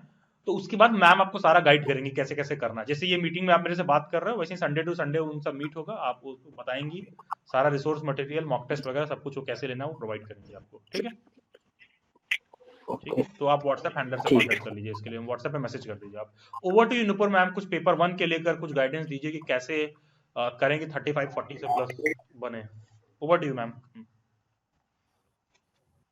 First of all, good evening, all of you. Evening ma'am, good evening. Good evening. अरे बाकी के लोग भी Okay. Good evening ma'am, good evening कह रही हैं। Good evening ma'am. Good evening ma'am. Okay. Very good evening ma'am. Good evening. Okay. तो sir ने क्या कहा, पेपर 2 के लिए क्वेश्चन पेपर एकदम नहीं देखना है, प्रीवियस ईयर है ना। तो मैं अपना पॉइंट्स रखना यहीं से स्टार्ट करती हूँ कि पेपर 1 में प्रीवियस ईयर देखना एकदम जरूरी है। पेपर 1 का प्रीवियस ईयर देखेंगे तो ही समझ आएगा कि कौन कौन सा सेक्शन आप लोगों का कैसा है। ठीक है, बिकॉज जैसे कि पेपर 2 है, पेपर 2 में क्या है, आपका सब्जेक्ट से रिलेटेड आएगा जिससे आपने पीजी किया है, जो कि सर ने आप लोगों को बताया। लेकिन पेपर 1 है ना, बहुत ही डाइवर्स है, उसमें हर एरिया से क्वेश्चंस आते हैं। जैसे कि कुछ टॉपिक सर ने बताए, एक बार मैं दोबारा से आप लोगों को रिपीट कर देती हूँ। ठीक है, टीचिंग एप्टीट्यूड से क्वेश्चन आता है, किसी बीएड एंट्रेंस एग्जाम में भी आता है टीचिंग एप्टी से, लेकिन यहाँ पे थोड़ा अलग टाइप का क्वेश्चन आता है, एनालिटिकल क्वेश्चन आता है। ठीक है, क्लासरूम सिनेरियो पे बेस्ड क्वेश्चंस आते हैं टीचिंग एप्टीट्यूड पे। देन रिसर्च एप्टीट्यूड पे आता है। अब रिसर्च एप्टीट्यूड पे क्वेश्चन क्यों आ रहा है, क्योंकि नेट जीआरएफ करेंगे तो ऑफकोर्स रिसर्च फील्ड में जाएंगे, तो रिसर्च की आपको है नॉलेज या नहीं, ये चेक किया जाता है। देन कॉम्प्रिहेंशन आता है, आप लोग टॉपिक्स काउंट करते जाइएगा, टीचिंग एप्टीट्यूड, रिसर्च एप्टीट्यूड, अभी थर्ड पे बात हो रही है कॉम्प्रिहेंशन। कॉम्प्रिहेंशन ऐसा नहीं है कि एकदम इजी होगा, प्रैक्टिस करेंगे तो इजी होगा। अगर आप ये सोचेंगे अरे कॉम्प्रिहेंशन तो है, एग्जाम में डायरेक्टली करेंगे, तो फिर वो गड़बड़ कर देगा, है ना। और हम लोगों को स्कोर करना है 35+। देन हम लोग मूव करते हैं कम्युनिकेशन। कम्युनिकेशन अभी हम लोग भी बात कर रहे हैं ना, इंटरेक्ट कर रहे हैं, तो एक टीचिंग लाइन में जाने के लिए या प्रोफेसर बनने के लिए कम्युनिकेशन बहुत स्ट्रांग होता है ना, होना चाहिए ना। तो इसीलिए कम्युनिकेशन की कितनी समझ है वो भी चेक करेगा इस एग्जाम में। देन 5th टॉपिक मैथमेटिकल और रीजनिंग। मैथ्स में क्या है, जनरल क्वेश्चंस रहेंगे परसेंटेज पे, रेशियो पे, लेकिन ये डिसाइडेड नहीं रहते, किसी भी मैथ्स के टॉपिक से क्वेश्चन पूछा जा सकता है, तो मैथ्स की जनरल नॉलेज होनी चाहिए। रीजनिंग भी रहेगा, जैसे कि ब्लड रिलेशन हो गया, डायरेक्शन हो गया, कॉमन टॉपिक रहते हैं, बट हाँ नॉलेज पूरी चेक कर लेते हैं इसमें वो। इसके बाद लॉजिकल रीजनिंग। ठीक है, अभी मैंने क्या कहा, मैथमेटिक्स एंड रीजनिंग, अभी क्या कहा, लॉजिकल रीजनिंग। अब यहाँ पे आपका लॉजिक चेक करेगा, अभी आपका मैथमेटिक्स चेक कर लिया, अब आपकी लॉजिक कैसी है वो भी चेक करेगा इस एग्जाम में। जैसे स्टेटमेंट्स हो गए, एजम्पशन पे बेस्ड क्वेश्चंस हो गए, या फिर इंडियन लॉजिक पे क्वेश्चन आता है। ठीक है, हम लोगों ने टीचिंग एप्टीट्यूड देखा कि टीचिंग एप्टीट्यूड के अंदर क्या देखते हैं कि बच्चे कैसे सीखते हैं चीजों को, कैसे लर्न करते हैं, है ना। इंडियन लॉजिक में क्या होगा पता है, हिंदी में उसी चीज को हम लोग पढ़ेंगे, प्रमाण वगैरह रहते हैं उसमें, 6 तरह के प्रमाण वगैरह होते हैं, तो हिंदी के टर्मिनोलॉजी के साथ हम लोग पढ़ेंगे टीचिंग एप्टीट्यूड। इंडियन लॉजिक के अंदर, ठीक है। फिर साइलो वगैरह भी, बहुत सारे रीजनिंग के टॉपिक्स भी आते हैं जो लॉजिकल होते हैं, लॉजिकल रीजनिंग के अंदर। अभी तक कितने टॉपिक हो गए, कोई बताइए? 6। 6, यस। मुझे लगा सब लोग सो तो नहीं ना गए, एक बार चेक कर लूं। तो 6 टॉपिक्स हो गए। नाउ 7th टॉपिक हमारा डीआई है। ये भी मैथमेटिक्स पे ही बेस्ड होगा। डीआई किसी को पता है किस किस चैप्टर पे आ सकता है? किसी भी एग्जाम में डीआई अगर आता है तो किस किस मैथमेटिकल टॉपिक पे बेस्ड आता है डीआई? ओके, सिर्फ 3 टॉपिक, एवरेज, रेशियो और परसेंटेज। अगर किसी को इन 3 टॉपिक की समझ है और थोड़ा सा लॉजिक अप्लाई करेंगे ना तो डीआई इजीली सॉल्व हो जाएगा। यहाँ पे भी अब कोई ये नहीं सोचेगा कि मेरा मैथ्स अच्छा है, डायरेक्टली एग्जाम में सॉल्व करेंगे। सेम कॉम्प्रिहेंशन वाली हाल, पर डे एक सॉल्व करेंगे तो ही एग्जाम में सॉल्व होगा, ठीक है ना। इसके बाद आपको कंप्यूटर का भी नॉलेज चेक करेगा, क्योंकि अब तो इंडिया डिजिटल हो रहा है ना, तो कंप्यूटर की नॉलेज होनी चाहिए अगर आप प्रोफेसर बनना चाह रहे हैं, ठीक है। देन इन्वायरमेंट हम लोग का 9th टॉपिक है। इन्वायरमेंट इंपॉर्टेंट फैक्टर है। आप लोग देख रहे हैं सिलेबस कितना डाइवर्स है, हर चीज पूछ रहा है। तो इन्वायरमेंट भी इंपॉर्टेंट है, तो इन्वायरमेंट से भी क्वेश्चन आता है। देन आखिरी टॉपिक है हमारा जिसके लिए हम लोग पढ़ रहे हैं। कहाँ जाना है आप लोगों को? स्कूल, कॉलेज, हायर एजुकेशन में जाना है? हाई। हाँ, तो हम लोग हायर एजुकेशन की भी नॉलेज होनी चाहिए कि अगर कहा जाए, अचानक से कोई पूछ दे कि कितने सेंट्रल यूनिवर्सिटी है, पता ही नहीं है, लेकिन हायर एजुकेशन में जाना है, तो ऐसे ही कुछ करंट से लिंक्ड क्वेश्चन रहते हैं हायर एजुकेशन में। 3 टॉपिक ऐसे होता है जिससे करंट से रिलेटेड क्वेश्चन आएंगे, हायर एजुकेशन, देन आपका कंप्यूटर और इन्वायरमेंट। इन 3 टॉपिक को छोड़ के किसी से भी करंट से रिलेटेड क्वेश्चन नहीं आएगा। आप लोग एक बार जैसे ही ये मीटिंग लीव होगी, देन एक आप देखिएगा प्लेलिस्ट में आया हुआ होगा सिलेबस, मैंने समझाया है, ठीक है। उसमें मैंने डिटेल में बताया है कि कैसे कैसे कौन से टॉपिक से आता है। बाकी फिलहाल अभी शॉर्ट में मैंने बता दिया कि कितने टॉपिक्स हैं। किसी को कोई डाउट हो तो पूछ सकते हैं। देखिए मैम ने बहुत अच्छे से सिलेबस को बताया, बहुत अच्छे से। इनफैक्ट इन्होंने उस पर भी रिसर्च करके बताया करंट जो कौन कौन से आएगा, पता है, बहुत इंपॉर्टेंट पॉइंट है।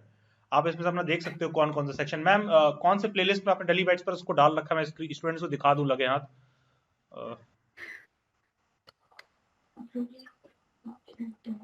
सर यूजीसी नेट एमफिल करके अच्छा, प्लेलिस्ट जी होगा। जी, सभी लोग देख लीजिए, प्लेलिस्ट पे हम आएंगे और देखेंगे यूजीसी नेट जेआरएफ हम फिल करके। पेपर 1 में डाला मैम। मैं दिखाती हूँ। ओके, अच्छा, इसमें होगा। ये दोनों ही प्लेलिस्ट में मिल जाएगा, आप लोग देखेंगे तो। एक तो इस प्लेलिस्ट में, बिकॉज ये एमफिल से रिलेटेड है, एमफिल पीएचडी से। इसके अलावा पेपर 1 की प्रीवियस ईयर की सीरीज में भी अटैच्ड है। अच्छा, ये कंप्लीट सिलेबस आपने डाल रखा है मैम, ये जाके आप लोग देख लीजिएगा, ठीक है। कंप्लीट सिलेबस मैम ने डाल रखा है, बहुत अच्छे से एक्सप्लेन्ड है। और इनफैक्ट मैम ने, मुझे लग रहा है कि सारा पॉइंट यहाँ पर कवर ही कर दिया टॉपिक का, इन्होंने सारी बात इन्होंने। सर एक बार और दिखा दो, कौन सी वाली प्लेलिस्ट दिखा देते हैं आप? डेली वाइज का वेबसाइट पे है नहीं, ये सर? यूट्यूब पर है, ये यूट्यूब पर है, वेबसाइट पर नहीं। एक और प्लेलिस्ट आप लोग देख लीजिएगा, प्रीवियस ईयर भी मैंने कवर करवाया है, मैम ने उस प्लेलिस्ट को भी देखिएगा। प्रीवियस ईयर पेपर भी कवर करवाया, यूजीसी नेट जेआरएफ पेपर 1 करके। देखो ये भाई एग्जाम क्वालिफाई करना है तो कुछ सेक्शन छोड़ नहीं सकते हो आप। तो ये प्रीवियस ईयर का पूरा इन्होंने सॉल्व करा दिया, ये पूरा आप देख लीजिए आराम से जाके। इसमें इन्होंने बता तो रखा है ये complete syllabus UGC net JRF paper 1 करके है, ये जाके देख लीजिए। इनफैक्ट जो मैम ने टॉपिक बताया उसको आप देख लो, ठीक है। Teaching aptitude, research aptitude, comprehension, communication, ठीक है, mathematical reasoning, logical reasoning, data interpretation, computer, environment, higher education, ठीक है। इन्होंने जो 10 टॉपिक्स बताए हैं उतना पढ़िए उस हिसाब से, और एकदम प्रिपेयर्ड और 40+ का टारगेट लेके चलिए। देखिए कौन कौन से सेक्शन में कर पा रहे हैं। तो जेआरएफ भी कोई बहुत बड़ा चीज नहीं है मुझे, मतलब मैं आपको नहीं सजेस्ट करूंगा until unless आप उसको हुआ बना रहे हो तो। हाँ, एनीवन एल्स, किसी और को कोई डाउट? अब प्लीज रेज योर हैंड। किसी को कोई डाउट नेट जेआरएफ के एग्जाम पर अभी? अच्छा, चंचल, नहीं शिवानी, चंचल,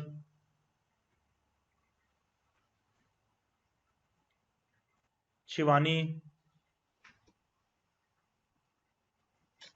सर मुझे थोड़ा डिस्कस करना था, तो मैं क्लास के बाद भी कर सकती हूँ? नहीं नहीं, कर लीजिए, कोई दिक्कत नहीं है। आप बताइए शिवानी। हाँ, सर मुझे तो यही कंफर्म करना था कि अभी मैंने अब सीटेट का पेपर दिया, आपको बताया, तो अभी मैंने जनवरी में तो एडमिशन नहीं लिया है। रीजन तो ये कि अभी रिजल्ट भी नहीं आया सीटेट का, और फिर बीएड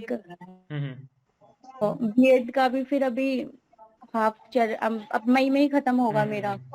तो फिर मुझे ये समझ नहीं आ रहा कि मैं अभी एडमिशन लूं जैन में या फिर ना लूं, क्योंकि मैं तो अभी मूड में भी नहीं हूँ कि लेने शिवानी, का। अगर कंप्लीट हो रहा है मई में तो फिर बहुत अच्छा आइडिया, नहीं फिर तो जून में एडमिशन लो, क्योंकि जब हाँ वो जब Yes, sir. सेफली कंप्लीट हो रहा है तो बहुत स्ट्रांग रिकमेंडेशन रहेगा कि सेफली उसको कंप्लीट कर ही लीजिए, इंस्टेड की मतलब खामखा उसमें एक डिग्री के साथ दूसरा वो करेंगी तो क्यों एक करियर पर 6 महीने कारण कोई दाग लिया जाए। अलाउ नॉट अलाउ की तो बात ही बाद में आ रही है, हम कह रहे हो दाग भी क्यों लें।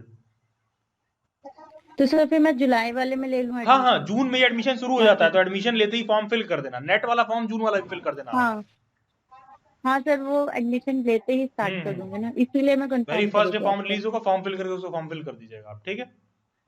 ठीक है sir, okay thank Shivani, you. God bless you, best wishes, keep doing. Then I come to Chanchal Pal. Thank you hello, sir. Good evening sir. Sir recently ही मैंने आपका जो डेली बाइट्स का जेआरएफ का वो था कोर्स, मैंने उसमें एनरोल किया, सॉरी मेंबरशिप का। तो उसमें जो वीडियोस थी उसमें सिर्फ पीवाईक्यू था और एक वो था कम्युनिकेशन वाला था, तो उसमें बाकी वीडियोस नहीं है। तो मतलब वो अभी आप अपडेट करोगे या फिर उसमें अभी मतलब उतनी है वो वीडियोस? ओके, चंचल, आपने अपना इंस्टा नहीं खोला, मैंने आपको इसके रिगार्डिंग आंसर करा था। फॉर देखिए यहाँ पे जो भी आगे भी अगर कोई परचेस कर रहे हैं, पेपर 1 की टोटली रिस्पॉन्सिबिलिटी मेरी है, ठीक है? अगर मैं आपको एक साथ 40 वीडियो लेक्चर्स प्रोवाइड कर दूं, ठीक है, देन इसकी क्या पॉसिबिलिटी है कि वो 40 लेक्चर्स आप लोग टोटली एक बार में पढ़ लेंगे। इसीलिए हर संडे को क्यों रखा गया है गाइडेंस, बिकॉज आप लोग को मैं टॉपिक वाइज, जैसे कि मैंने 15 वीडियो लेक्चर्स प्रोवाइड किया, अब वो 15 वीडियो लेक्चर्स मैं नेक्स्ट अपकमिंग संडे में देखूंगी। हमारा ये नहीं टारगेट है ना कि सिर्फ फी लेना है एंड देन आप लोग से कोई नाता तोड़ देना है, ऐसा तो है नहीं। नहीं नहीं, मैं बिल्कुल एक साथ कंप्लीट करवाना है, हाँ कंप्लीट करवाना है, एग्जाम क्वालिफाई करवाना है। तो पहले उन 15 वीडियो लेक्चर्स पे हम लोग पहले डिस्कस करेंगे, आपके डाउट्स लेंगे, और भी जितने हैं, राखी भी यहाँ पे दिख रही है, ये भी है मेंबरशिप की, है ना? तो हम लोग पहले उस पर चर्चा करेंगे, डिस्कस करेंगे, देन फिर आपको 10 या 15 प्रोवाइड किया जाएगा। तो उसके लिए बेफिक्र रहिए आप लोग। यस, एक और चीज है चंचल एडिंग टू दैट, यही सिस्टम हम सब में फॉलो करते हैं 2 साल से। अगर मैं 20 मॉक भी देता हूँ ना किसी बीएड के बैच में, तो पूछ लो कोई नया मेरा बीएड का स्टूडेंट होगा तो उसको अभी एक भी नहीं मिला होगा। उन नए सेशन के हिसाब से हम लोग महीने महीने कर देते हैं, ये एक बार में दे देंगे तो यू डोंट केयर, ठीक है? तो आपको पहले 7 मिलेगा, हो सकता है मैम ने 15 दे दिया होगा, हम ये मान के चल रहे हैं कि एक बार में आपको हम 7 देंगे, आप पढ़ोगे, नेक्स्ट संडे को फिर मैम आपसे पूछेंगी क्या पढ़े हो, कोई डाउट है, कुछ इशू है, उसके साथ जो मॉक मिला है फिर सॉल्व करते रहिए। फिर नेक्स्ट संडे फिर आपको 7 या 10 दिया जाएगा, फिर आप पढ़ो, फिर वो करके थोड़ा थोड़ा करके करना। ये नहीं कि एक ही दिन आए 40 दे दिए और फिर आए राम गए राम ना, आपको अगले संडे को समय है और बस फिर जो है बात खत्म, ऐसा नहीं होना चाहिए। इसलिए वो सक्सेसिव वे में ही आएगा। एक और डाउट है मेरा, जैसे कि यहाँ पे मैंने ऑब्जर्व किया अभी तक जितने भी स्टूडेंट है यहाँ पर हिस्ट्री के हैं, जिनकी पोस्ट ग्रेजुएशन हुई है तो वो हिस्ट्री में है, और मेरा जो है वो पॉलिटिकल साइंस है। तो मतलब मेरी जो पेपर 2 होगा वो पॉलिटिकल साइंस ही होगा, तो वो भी आप कवर कराओगे? और अगर कवर कराओगे तो उसकी वीडियोस वगैरह मतलब वो क्लास? देखिए चंचल, पॉलिटिकल साइंस तो ऐसा है कि मैं पढ़ाता हूँ स्टूडेंट्स को बहुत शिद्दत से, ठीक है, लेकिन मैंने हिस्ट्री वालों को भी अभी ये गारंटी नहीं बोला है कि फरवरी में क्लास लूंगा।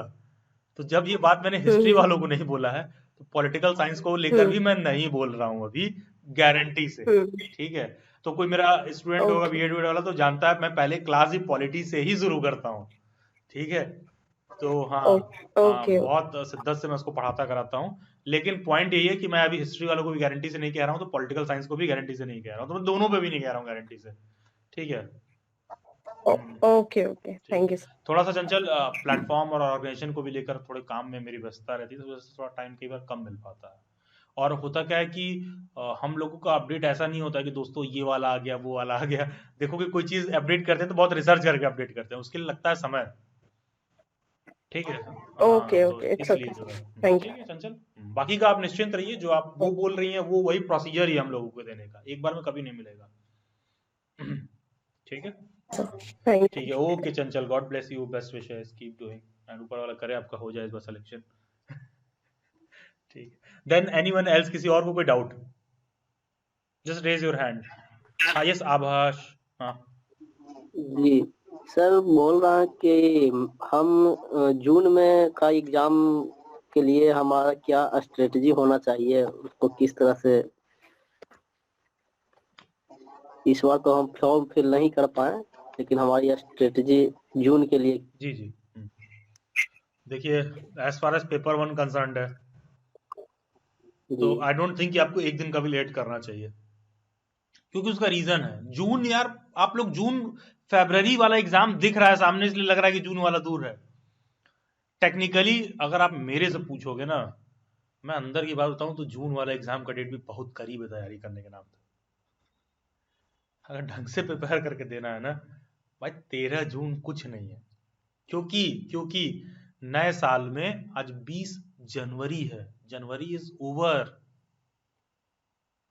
फरवरी, मार्च, अप्रैल, मई, सिर्फ 4 महीने हैं, क्योंकि जून के अंत में नहीं है, 13 जून को ही है शुरू हो रहा है। और हिस्ट्री का पेपर, पॉलिटिकल साइंस वगैरह पेपर शुरुआत के दिनों में रहता है। तो ये भी आप एकदम सोच रहे हो कि 4 महीने ही रह गया है। बिलीव मी, आप में से कोई सा भी पेपर 2 अगर आप उठा रहे हो, 4 महीने कुछ नहीं होता। तो अगर शुरू करना है तो आज से शुरू कर लीजिए, और नहीं शुरू करना है तो कल से शुरू करिए, जो कभी आएगा नहीं। ठीक है, तो ये चॉइस आपकी है। तो मेरे से पूछोगे तो मैं यही कहूंगा, क्योंकि देखो लिटरली मैं दिख रहा है आज 20 जनवरी है।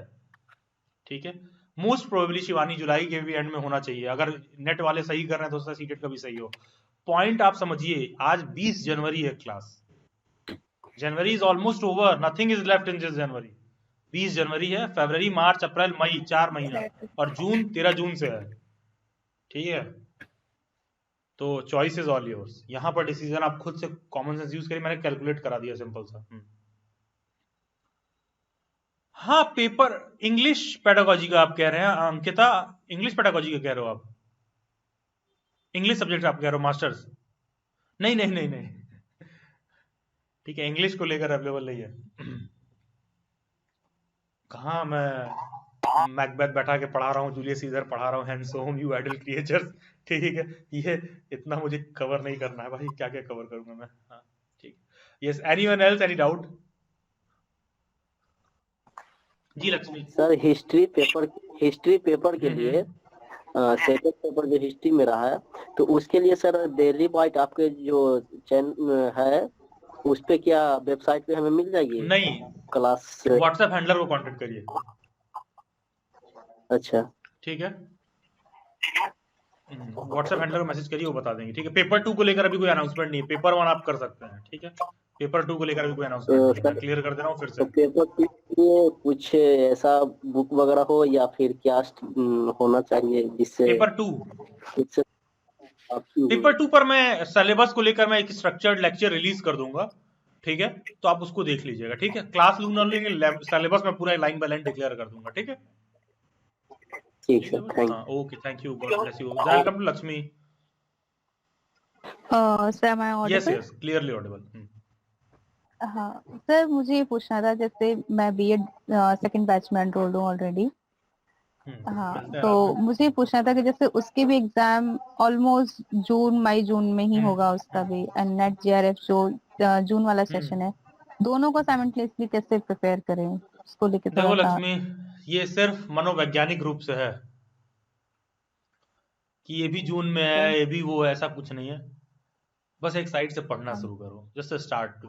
हाँ, तो वही पूछ रही है कैसे स्टार्ट करें, क्योंकि दोनों ही काफी डिफरेंट है। नहीं नहीं, बिल्कुल डिफरेंट नहीं है, बिल्कुल डिफरेंट नहीं है।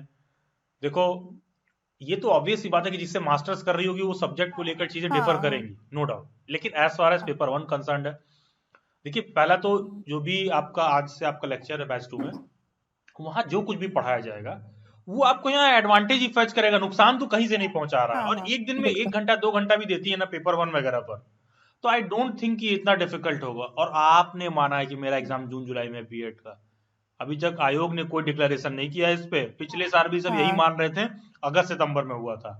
तो आप इस बात से प्रिपेयर्ड रहो कि मुझे पेपर दोनों देना है, आगे हाँ पीछे दोनों जैसा भी होगा मैं अपने साइड से प्रिपेयर करके देने वाली हूँ, क्योंकि किसमें होगा लक्ष्मीना ये आप नहीं जानते हो। हाँ बिल्कुल किस सर। एग्जाम। और सर एक और चीज पूछना था कि जैसे इग्नू का मैं सेकेंड ईयर का एग्जाम अब होगा हमारा, तो सर मुझे पूछना था कि अभी फर्स्ट ईयर में तो आई स्कोर 65%, बट मुझे आई वांट टू इम्प्रूव, तो उसका क्या एक कौन से रहेगा? सब्जेक्ट्स हैं आप? हिस्ट्री। हिस्ट्री से हो तो उतना मैं पढ़ा दूंगा, हो जाएगा निश्चित रहिए। इस बार लेक्चर आएगा ठीक ठाक, अपडेट कर रहा हूँ मैं काफी कुछ, ठीक है। हाँ तो सर अरे जैसे उतना पढ़ लीजिए 70 आ पिछली जाएगा, बार जितना मैंने मैं बिना, बताऊंगा उतना कर लो, 70 आ जाएगा आराम से। हाँ तो सर उसका कोई प्रोविजन है, कोई मेंबरशिप वगैरह है, क्या है? हाँ लेकिन अभी नहीं, इस समय हम लोग क्या कर दिए कि जनवरी में जो है इस बार एमए हिस्ट्री के स्टूडेंट्स को पेमेंट करे भी तो भी हम एनरोल नहीं कर रहे हैं इस समय। उसका एक हाँ नया फॉर्मल तरीके से मैं काफी कुछ उसमें अपडेट कर रहा हूँ, उसका अनाउंसमेंट होगा तब उसके बाद आप ज्वाइन कर सकती हैं। अभी से आप पेमेंट भी करेंगी तो हम लोग ओके। एनरोल नहीं करेंगे। सर अभी तो फिलहाल तो नहीं, क्योंकि ऑलरेडी बीएड में है, देन फरवरी में फिर नहीं, आप कह रहे हो हाँ। नेट एनसीआरएफ का, तो इसलिए। और नेट जेआरएफ को लेकर आप ओके सर। प्रिपेयर्ड रहिए, पेपर 1 को लेकर ज्वाइन कर सकते हो, शुरू करिए। क्योंकि देखो यार लक्ष्मी, एक चीज आप नोट कर लो, शुरुआत में मैंने जब बोला ना ये बात, मैं ये तंज में नहीं कह रहा हूँ कि आप कोई जिले लाई नहीं हो कि आप आओगे रेड कारपेट लगेगा, ये हकीकत नहीं है। नहीं नहीं। जुलाई के बाद आप दूसरे काम क्रियाकलापों में इन्वॉल्व हो जाओगे। तो है क्या कि जब करना है तो यही समय है करने का। आप एक साइड से शुरू करिए, दोनों को थोड़ा थोड़ा समय दीजिए, आप देखो कौन सा एरिया कॉमन है, ठीक है। और जो, हाँ उस पे ज्यादा हाँ, फोकस करना और चाहिए। क्या टीचिंग एप्टीट्यूड में क्या बोला नुपुर मैम ने, क्या बोला पेपर 1 में टीचिंग एप्टीट्यूड आएगा, क्या ये बीएड में नहीं आता है? हाँ वो कॉमन है ठीक वो। है। कॉम्प्रिहेंशन क्या बीएड में नहीं आता है? सर लगभग लगभग सेम ही है, नहीं क्योंकि नहीं, ये सिलेबस बताइए मैंने आता है कि देखा नहीं आता, था बस मेरे को तो। बताओ यस और नो। नहीं पेपर 1 वाला अच्छा कॉमन है। ठीक है। मैथमेटिकल रीजनिंग, लॉजिकल रीजनिंग आता है कि नहीं आता है? हाँ वो ठीक सेम है। है। कंप्यूटर, इन्वायरमेंट, करंट अफेयर से क्वेश्चन आता है कि नहीं आता है? हाँ वो तो ये कॉमन है बताओ। सर जब दोनों मैंने में। कहा कि मनोवैज्ञानिक रूप से बस ये लड़ाई है, तो मैंने हाँ क्या गलत कहा? हाँ कुछ गलत नहीं कहा सर आपने। तो बस मुद्दे की बात ये है कि हाँ जस्ट बस स्टार्ट डूइंग, हाँ ठीक है। Okay sir. हाँ तो पेपर 1 के लिए मैम की क्लास ज्वाइन करने के लिए क्या हाँ, वो आप कर सकते है हो, वो व्हाट्सएप उसका? हैंडलर को आप मैसेज कर दो, उसको आप कर सकते हो ज्वाइन, ठीक है। Okay sir. ओके एंड आपको लक्ष्मी ओके एक बहुत काम की बात बताऊं, जब मैंने दिल्ली यूनिवर्सिटी का बीएड का एग्जाम दे रहा था ना, तो उसी दिन दोपहर में जेएनयू का इंटरव्यू था। तो मैं आराम से टहलते घूमते पहुंचा, क्योंकि गर्मी का महीना था, आई थिंक 2 जून का डेट था। ये दिल्ली में प्रचंड गर्मी, आराम से जाके ढूंढ रहे हैं जेएनयू में वाटर कूलर है क्या यहाँ पर कहीं, तो ये कर रहे हैं, भैया आपका इंटरव्यू का टर्न आ गया, अच्छा अच्छा ठीक है ठीक है। भागे भागे जा रहे हैं वहां पर, मैंने अपना स्लॉट भी पीछे कराया ये बोल के कि मेरा शाम को बीएड का भी पेपर है। तो पहला बात मेरे से प्रोफेसर ने यही पूछा कि ये बताइए आपने वहां पर ना, जब आप जाओगे इंटरव्यू के लिए तो मान लो 10 बच्चे हैं, तो आधे आधे घंटे पर शेड्यूल है। मैंने कहा कि मेरा एंड में आपने शेड्यूल कर दिया है 3 बजे, मेरे को 12 बजे ही करा दो। तो प्रोफेसर ने मेरे से यही बात पूछी थी कि ये बताइए आपने पहले क्यों करा दिया, आप तो श्योर ही नहीं कि आपको ये करना है। हमने कहा सर गारंटी दे दो कि एडमिशन हो रहा है, नहीं देंगे बीएड वाला, यहीं बैठे रहेंगे। बिल्कुल। तो आपको रिप्लाईज भी अच्छे होने चाहिए, क्योंकि मैं एकदम क्लियरली, मैंने एकदम ओके स्पष्ट बात बताया। हमने कहा सर आप गारंटी दे दो कि मेरा एडमिशन ले रहे हो, हम जाएंगे नहीं आपको पेपर देने। तो वो हंसने लगे इस बात पे। तो ये होता है कि एकदम स्पष्ट है, क्लैरिटी ऑफ थॉट। तो वो उसी दिन सेम दिन पर पढ़ा था, क्योंकि डीयू का पेपर ना शाम को 5 से 7 वाले शिफ्ट में पड़ता है, हाँ और जेएनयू का दोपहर में रहता है इंटरव्यू, 12 से 3 के स्लॉट में रखते हैं वो लोग। तो मैंने बोल दिया आप मेरा 3 बजे रखे हो, साफ सुथरे शब्दों में। इंटरव्यू में क्या होता है, जो दिमाग में चल रहा है साफ सुथरे शब्दों में बता दो, दोनों जगह हो गया, ठीक है। तो मैं बता रहा हूँ कि एक ही दिन पड़ गया था, तो कभी रेड कारपेट नहीं होने वाला है कि अब अभिलाष सिंह ये सोचें कि अच्छा अब हम सुबह जाएंगे तो पहले हमको एक दिन जेएनयू वाला टाइम दे, फिर डीयू वाले कहें बेटा कहाँ गए, तुमको तो एग्जाम देना था। तो इतना कभी नहीं होगा। We have to manage. जब वो डुएबल है तो है, ठीक है। हाँ क्योंकि देखो ना, एलिजिबिलिटी भी सो जब मच सेम सर। ही है ऑलमोस्ट, तो फिर दीजिए फिर, ठीक है। ठीक है, okay Lakshmi, God bless thank you, you best sir. Wishes, ठीक है। हाँ भगवान करें सभी लोगों को आपकी प्राप्ति हो लक्ष्मी की, ठीक है। Thank you. Okay, anyone else, any doubt? किसी और को कोई कुछ इशू रह गया, कोई डाउट भी? किसी को कोई डाउट? चलिए ठीक है, कोई डाउट नहीं है, बहुत अच्छी बात है। 1.5 घंटे का मीटिंग, तब मुझे सबसे अच्छा ये लग रहा है कि 1.5 घंटे में चीज़ों को कंप्लीट कर रहा हूँ। शिवानी, मैं एंड में आपसे बात करता हूँ अब, क्योंकि यूजुअली होता नहीं है कि मेरी क्लास और मेरी मीटिंग जितना टाइम दिया जाए उतने में हो जाए। लेकिन चलिए, बहुत बहुत धन्यवाद सभी लोगों को ज्वाइन करने के लिए। सबसे पहली बात, सिलेक्शन का 3-4 एकदम गुरु मंत्र दे दें। कभी भी कोई सा एग्जाम दे रहा हो, it is not just about UGC net JRF. मैं सुबह शाम बच्चों को करियर काउंसलिंग के काम में लगा रहता हूँ। उस कैपेसिटी में आपको एकदम लाइक समझ लो कि आपके एक फैमिली मेंबर की तरह मैं गाइड करूं। आप कुछ भी कर रहे हो ना, कभी आसान नहीं होने वाला है, और कभी एकदम ऐसा नहीं मिलेगा कि एकदम जो है एकदम एकदम सीधा वे में आपको एडमिशन हो जाए। कभी ऐसा नहीं होता। 3-4 चीजें एक साथ रहेंगी ऑफन, पहला चीज। दूसरा चीज, मार्केट ना कोचिंग, क्लास, रिसोर्स, गाइडेंस, उसके नाम पर एक आतंकवाद मचा हुआ है कि आके हमारे यहाँ ज्वाइन कर लो, हमारे यहाँ ज्वाइन कर लो। बहुत कम प्लेटफॉर्म वाले होंगे ना जो कह दें कि अभी हम एनरोल नहीं कर रहे हैं। किसी ने एमए हिस्ट्री पूछा तो हमने कहा हम लोग एनरोलमेंट क्लोज कर दिए। क्यों? क्योंकि मैं देख रहा था कि वो बच्चा जनवरी में एनरोल कर ले रहा है जुलाई के एग्जाम के लिए, तो वो हमारे नाक में दम कर दे रहा है। सर अभी लेक्चर प्रोवाइड नहीं किया, सारा लेक्चर देने के बाद एग्जाम में फिर आता है, सर और दे दो। तो पता है, एक सेंस ऑफ अनसेटिस्फैक्शन वो खुद से डेवलप कर रहा था। और सोचिए, आपको कोई पैसा दे रहा हो, कोई भी आदमी काम करता है सोचता है पहले पैसा पकड़ लो फिर करेंगे। लोग इस तरह से काम करते हैं। लेकिन हम लोगों का पूरा एक टीचर्स का वो है, और सब प्रोफेशनली ट्रेन टीचर हैं। मना कर दिया गया है, नहीं ले रहे हैं, रजिस्टर नहीं कर रहे हैं। क्यों मना कर दिया गया? भाई वो पेमेंट कर देगा, फंसा रहेगा, उसको एक डिससेटिस्फैक्शन हो, उससे प्लेटफॉर्म को कितना बन जाएगा? कुछ नहीं बनेगा डेली बैट्स का उससे। तो हम लोग उसको मना कर दिए। तो पॉइंट समझो मैं क्या कह रहा हूं। नेट जेआरएफ को लेकर रेगुलर बेसिस पर अपडेट ऑफन डेली बाइट्स पर भी कवर नहीं किया जाता रहा है लास्ट ईयर में, लेकिन अब रेगुलरली आपको देखने के लिए मिलेगा। हमारी कोशिश है कि सारा कुछ किया जाए। बाकी किसी को कोई डाउट है तो उसके लिए आप नुपुर मैम से कंसल्ट कर सकते हैं, पेपर 1 के लिए पढ़ भी सकते हैं। लेकिन आपको भी बचना होगा कि दोस्तों हम पढ़ा रहे हैं तुम्हें फ्री में, ये कर रहे हैं वो कर रहे हैं। नहीं भाई, ना तुम मेरे दोस्त हो और ना तुम्हारे लिए 5 लाख का बोर्ड लगा के तुमको फ्री में पढ़ा रहा है। There are no free lunches, there are no free lunches. अपने पेरेंट्स को कह दो कि जो जॉब कर रहे हैं छोड़ के कल से फ्री में करें, वो करेंगे नहीं ना? तो तुम्हें क्या लग रहा है वो 5 लाख का बोर्ड लगा के तुम्हें पढ़ा रहे हैं तो फ्री में करा रहे हैं? नहीं भाई, 5 मिनट में केवल बेवकूफ बनाया जा सकता है, काम की बात नहीं समझाया जा सकता।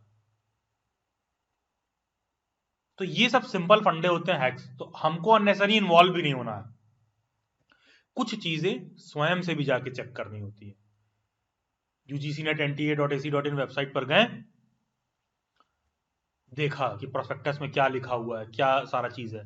क्योंकि टीचिंग लाइन में आना चाहते हो ना, तो रीडिंग का तो आपको हैबिट होना चाहिए। भैया पढ़ना तो तुमको पड़ेगा, तो खुद से भी 2-4 चीजें चेक करिए। उसके बाद तुम्हें बहुत ज्यादा वीडियो के ज्ञान की जरूरत नहीं होती है, तुम्हें थोड़ा गाइडेंस की जरूरत होती है। उसको प्रोवाइड करने वाले लोग आपको मिल जाएंगे। अकेले डेली बाइट्स पर ही मेरा हर महीने में, मतलब पिछले 2-3 महीने में थोड़ा कम रहा है, लेकिन यूजुअली कोशिश मेरी रहती है हर महीने मेरा एक ओपन मीट हो जाता है।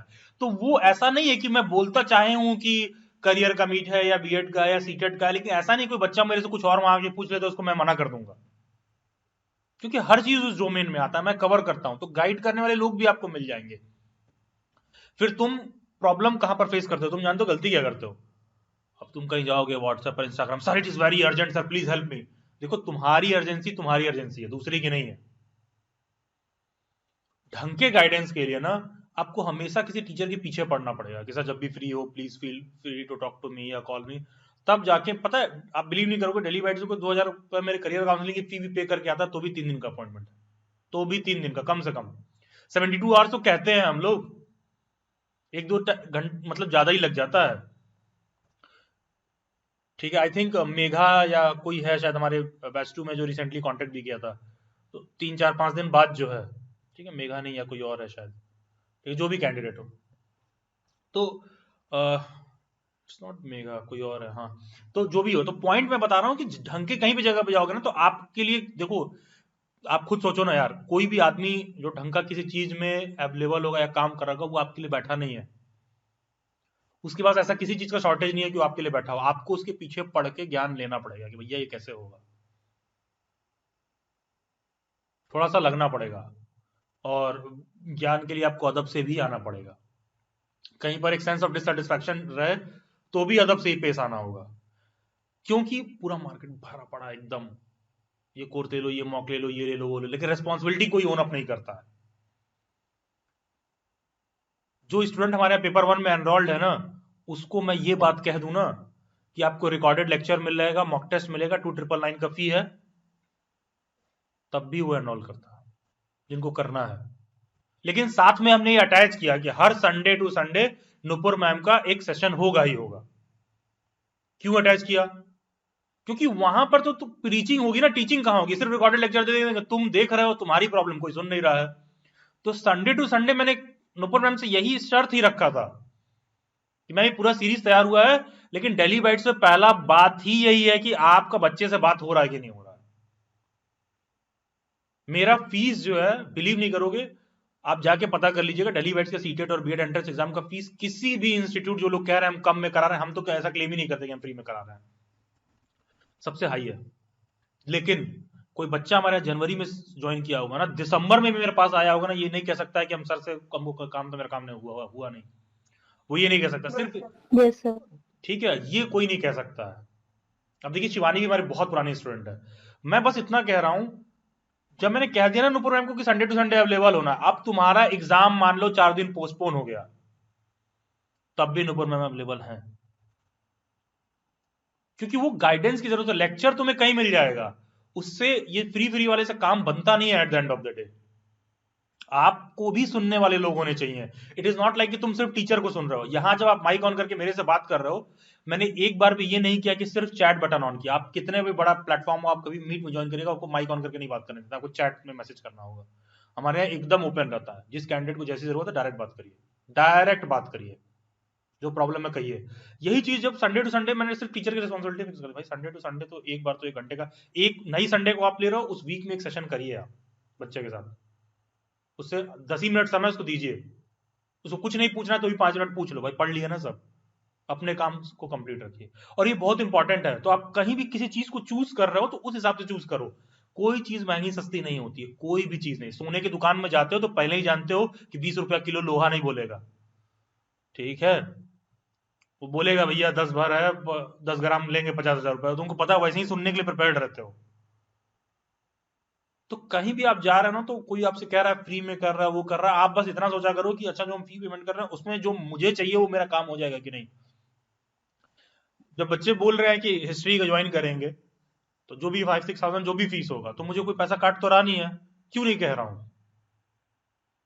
पता है पहला क्वेश्चन मेरे आगे क्या है, उसको रेगुलर बेसिस पे तुम टाइम दोगे कि नहीं, 2 घंटा कम से कम। बस उसी का जवाब मेरे को नहीं मिल पा रहा है अभी, तो इसीलिए मैं रोका हुआ हूं। नहीं तो सोचो, ये फरवरी वाला एग्जाम है, हम लोग तो दिसंबर से अनाउंसमेंट कर रहे हैं, क्यों नहीं फरवरी वाला ही पढ़ा लेते पहले? तो ऐसा भी तो कर सकता था कि जो हमारे बीएड क्लासेस चल रहे हैं भाई, उसको कुछ दिन बाद कर देते, पहले ये पढ़ा लेते। लेकिन हमको पता है कि रेट और डिलीवरी में दिक्कत आएगी, और एग्जाम फैब में हो गया है, तो ऐसा नहीं कि सब चीज प्रिपेयर करोगे तो वो ग्रैब से ही कर लेगा सारा कुछ।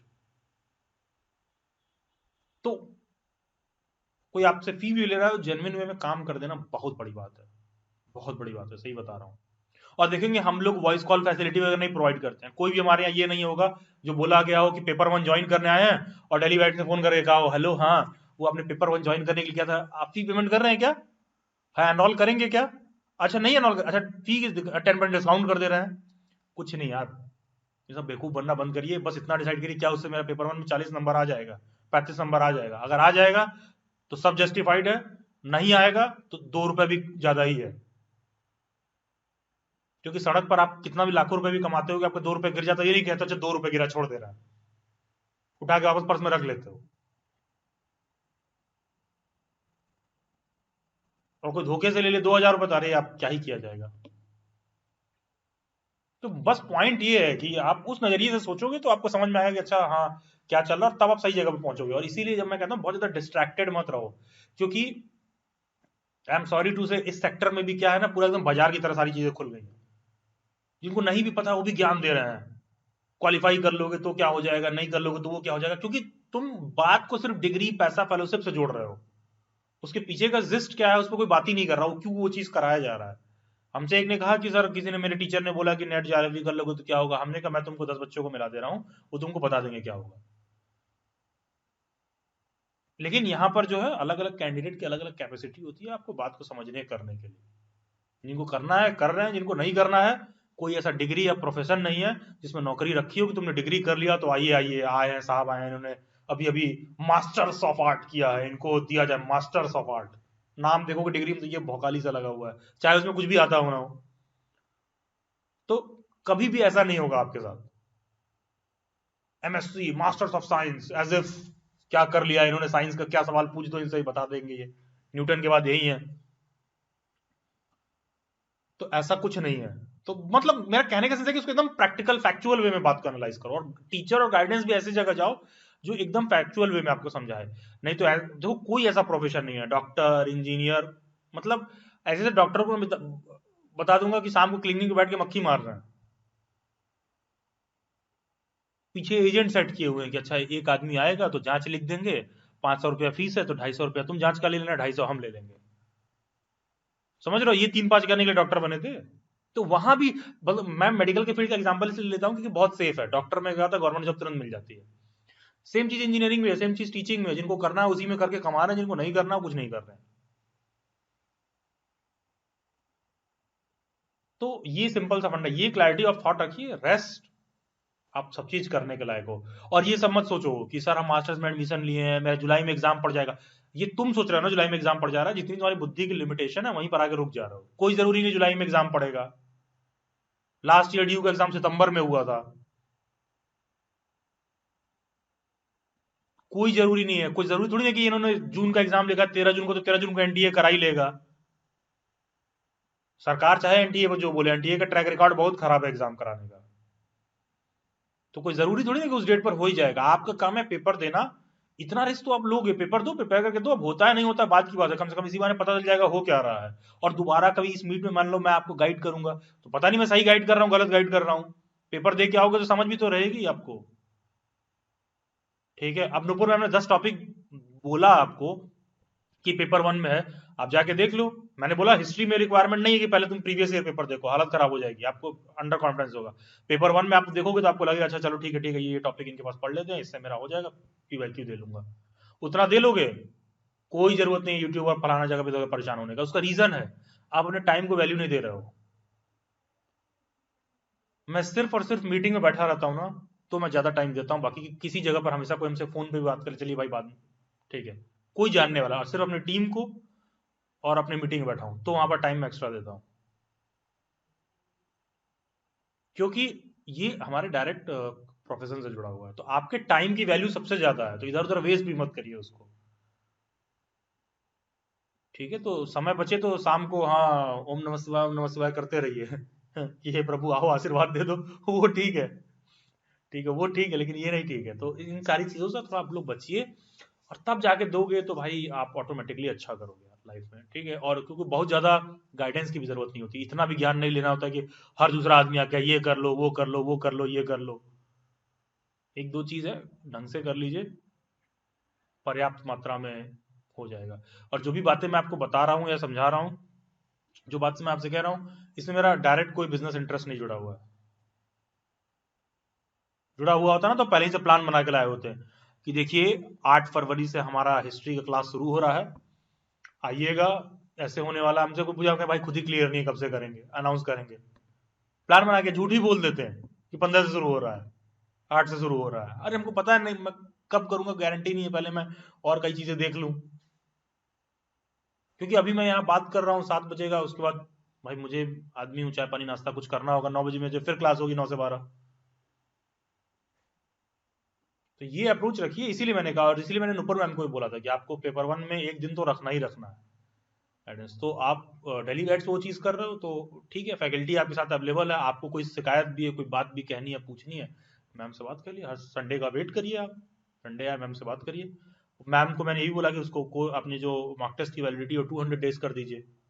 ये नहीं कि कोई बच्चा जून में पेपर, जो कोई बच्चा फरवरी में पेपर दिया तो कहें अब एग्जाम ओवर, तो ऐसा करो कि अब जून के लिए फिर से परचेज करो, क्योंकि एक्सप्लॉइटेशन भी नहीं होना चाहिए, ये भी है, मतलब it should be like generous way में बात समझ में आए। तो इसीलिए उन्होंने क्या, उसको 200 डेज की वैलिडिटी कर दी है कि कोई बच्चा अभी ले रहा है तो वो क्या कहते हैं, जून वाला जो होगा उस तब तक वो एलिजिबल है, उसका दोनों का काम बन जाए। अब वो उसके ऊपर है, वो कैसे यूज कर रहा है, वो उसके ऊपर है। आप इतना ही बस आपके लिए कोई कर दो, उतना पर्याप्त है यार, उतना पर्याप्त है पढ़ने के लिए। तो ये अप्रोच रखिए, करियर में सक्सेसफुल होंगे आप। नेट जीआरएफ में भी क्यों नेट जीआरएफ क्लियर कर रहे हो, ये बात समझ में आ रही है तो तुम्हें हमेशा क्लैरिटी रहेगा। रिसर्च वाले लाइन में जाना है तो तुमको समझ में आनी चाहिए रिसर्च वाले लाइन में क्या रिक्वायरमेंट्स होती हैं, और टीचिंग लाइन में जाना है या कहीं एलिजिबिलिटी में जाना है तो क्या रिक्वायरमेंट्स होती हैं। और सिर्फ जॉब का मतलब सिर्फ ये नहीं हुआ कि गवर्नमेंट जॉब आएगा, लेक्चरशिप आएगा, प्रोफेसरशिप आएगा तभी हम अप्लाई करेंगे। आपके पास अच्छा डिग्री सर्टिफिकेट रहता है तो हर जगह काम आता है, हर जगह उसकी वैल्यू होती है। जब पहली बार मैं क्वालिफाई किया तो हमको तो पता भी नहीं था क्यों क्वालिफाई किया है।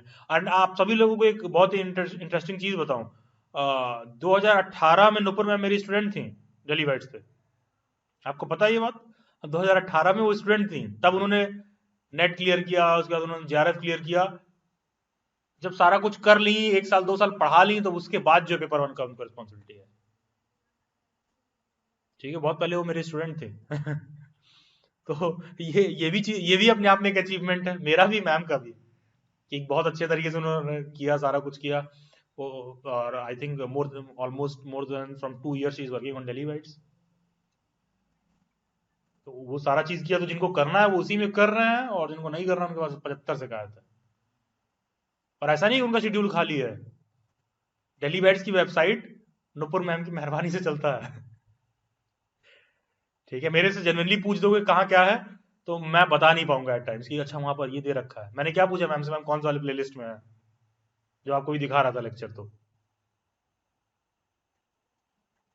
क्योंकि उन्होंने सारा कुछ किया, क्योंकि एक एक चीज सीखा, किया, नेट क्वालिफाई किया, जेआरएफ क्वालिफाई किया, फिर साल भर तक बीएटी बच्चों को पढ़ाया, उसके बाद वो उस चीज करें, तो उनको जो एक्सपीरियंस है उस पर आपको गाइड करें पेपर 1 पर, तो क्यों नहीं होगा, बिल्कुल होगा।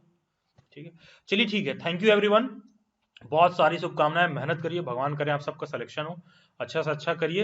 एंड जैसा कि मैं हमेशा कहता हूं, किसी भी कॉम्पिटिटिव एग्जाम में सेलेक्ट होने के लिए never ever do your best, सिर्फ बेस्ट कर देने से आपका लोग तारीफ नहीं करेंगे। ठीक है, कोई कुक बढ़िया खाना बना रहा हो, खाने में सिर्फ 1 चम्मच नमक ज्यादा डाल दे, और सुबह से शाम बहुत मेहनत किया हो, उसमें हर चीज बारीक से काटा हो, बढ़िया से धुला हो, बनाया हो, नमक सिर्फ 1 चम्मच ज्यादा डाल दे खाने में, पब्लिक पूरे मेहनत पर गाली देते हुए निकलेगी, तुम्हारे मुंह पर कोई नहीं कहेगा। ऐसे ही कॉम्पिटिटिव एग्जाम है भाई, बहुत अच्छा किए, बहुत मेहनत किए, कोई नहीं बेटा, वाह कोई दिक्कत नहीं, बहुत अच्छा तुमने कोशिश किया, इस बात के लिए ना लाइफ में कभी रिवॉर्ड नहीं मिलता है, जितना जल्दी आप समझ लीजिए। तो don't do your best, simply do whatever it takes. किसी चीज को पाना है, हर वो कोशिश करिए जो जो हो सकता है। कभी लाइफ में रिग्रेट नहीं रहना चाहिए कि मैंने दिया नहीं, एक बार और कर ले या क्या कर ले, पूरे शिद्दत से just do your best. That is the gist of all this meeting. Thank you everyone. God bless you. और जिनको भी कोई डाउट है वो रुक जाए, rest all of you can take your leave. Thank you everyone. जिनको भी कुछ डाउट है 1 मिनट रुक जाइए। Thank you sir. Thank you everyone. Thank you. God bless you. Thank you. Thank you all of you. और इतने शिद्दत से पढ़ाओ कराओ कि कॉफी भी पी रहे हो तो भूल जाओ कि इसमें आधा बचा हुआ है। Thank you everyone. Yes, Shivani and Shivani क्या कह रही थी आप? सर एक तो वो जो मैंने आपको DT प्लस बी की क्लासेस के लिए बोला था। हाँ बिल्कुल सही बोला था आपने। हाँ करता हूँ मैं उसका कुछ करता हूँ शिवानी, करता हूँ। और हाँ। और सर मैंने वो देखी थी, सीटेट की बुक पब्लिश हो गई है दिल्ली वाइट्स की, दिल्ली वाइट की। Yes. आएगी मैंने बहुत जल्द आएगी, पब्लिश नहीं हुई अभी, आएगी। अच्छा, मैंने एक फोटो देखी थी तो मुझे लगा शायद नहीं पब्लिश हो गई है। बहुत जल्द आएगी। हाँ और दूसरा एक क्वेश्चन था वो तो मैं भूल ही गई। अच्छा ओके। अच्छा एनीवन एल्स? मनीष, नेहा, श्रुति, कोई डाउट? नेहा, श्रुति, कोई डाउट? श्रुति तो सो गई है। चलिए ठीक है, चलिए ठीक है। नहीं सोए नहीं है सर। ओके हाँ। सर बस मुझे ये जानना था कि मैं एक्चुअली टीचिंग प्रोफेशन में भी हूँ, so I just wanted to know कि जो ये जून का नेट है, मैं जेआरएफ नहीं कर सकती ना, I am 37 now, so I can I apply for net JRF और जस्ट नेट है ना? ओके एंड मैं अगर हिस्ट्री से ही करना चाह रही हूँ, सो मुझे मिनिमम कितना टाइम देना चाहिए? मतलब जैसे अभी आपके लेक्चर में मैंने देखा आप कह रहे हैं कि मिनिमम 2 hours a day. सो देखिए श्रुति जी, मैं एक चीज बताऊं, मैं अगर क्लास पढ़ाता हूँ ना, तो मैं टाइम का अपर लिमिट तो डिसाइड ही नहीं रखता हूँ। ये तो मैं कभी गारंटी से कह नहीं पाऊंगा, क्योंकि यूजुअली होता क्या है, बीएड वाले मेरी क्लास शुरू होती 9 बजे, ठीक है, लेकिन मैं 11 बजे तक पढ़ाऊंगा कि मैं 12 बजे तक पढ़ाऊंगा कि 12:30 बजे तक पढ़ाऊंगा, ये डिपेंड करता है टॉपिक के ऊपर। और स्टूडेंट डिमोटिवेट वो नहीं होगा, बोर नहीं होगा मेरी क्लास में, ठीक है। तो अगर मैं 2 घंटे कह रहा हूँ तो ऐसा कुछ नहीं कि मैं 2 घंटे में रैप अप करूंगा, तो मान के चलिए कि मोटी मोटा मिनिमम 2 घंटे तो लगाऊंगा ही लगाऊंगा।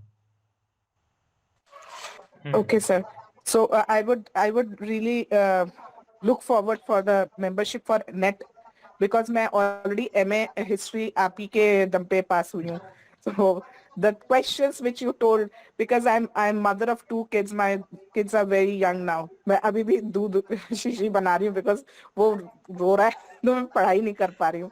तो मैं सिर्फ उसी वजह से पास हुई हूँ. So I am looking forward for NET also, क्योंकि इसके बगैर ग्रोथ नहीं है. का ही एकदम दिया हुआ आशीर्वाद। Thank you so much sir, thank you. ठीक है, नहीं श्रुति जी बिल्कुल आप एंड करिए, शिद्दत से होगा। और जब भी हिस्ट्री की क्लास रहेगी मैं कोशिश करूंगा ऐसा शेड्यूल करूं उसको कि हम उसको रेगुलर बेसिस पे कराएं और आप लोग भी इजीली पढ़ पाएं। तो संडे को मैं क्लास का ड्यूरेशन लॉन्ग रखूंगा, बाकी के वीक डेज में मैं कोशिश करूंगा, मैं शेड्यूल उसी हिसाब से तैयार करूंगा, ठीक है। तो उसको भी लेकर आप लोग निश्चिंत रहिए, सभी लोग उसको अटेम्प्ट कर पाए इजीली, ठीक है। Thank you so much sir, thank you Nupur ma'am. विशेष Shruti ji, god bless you.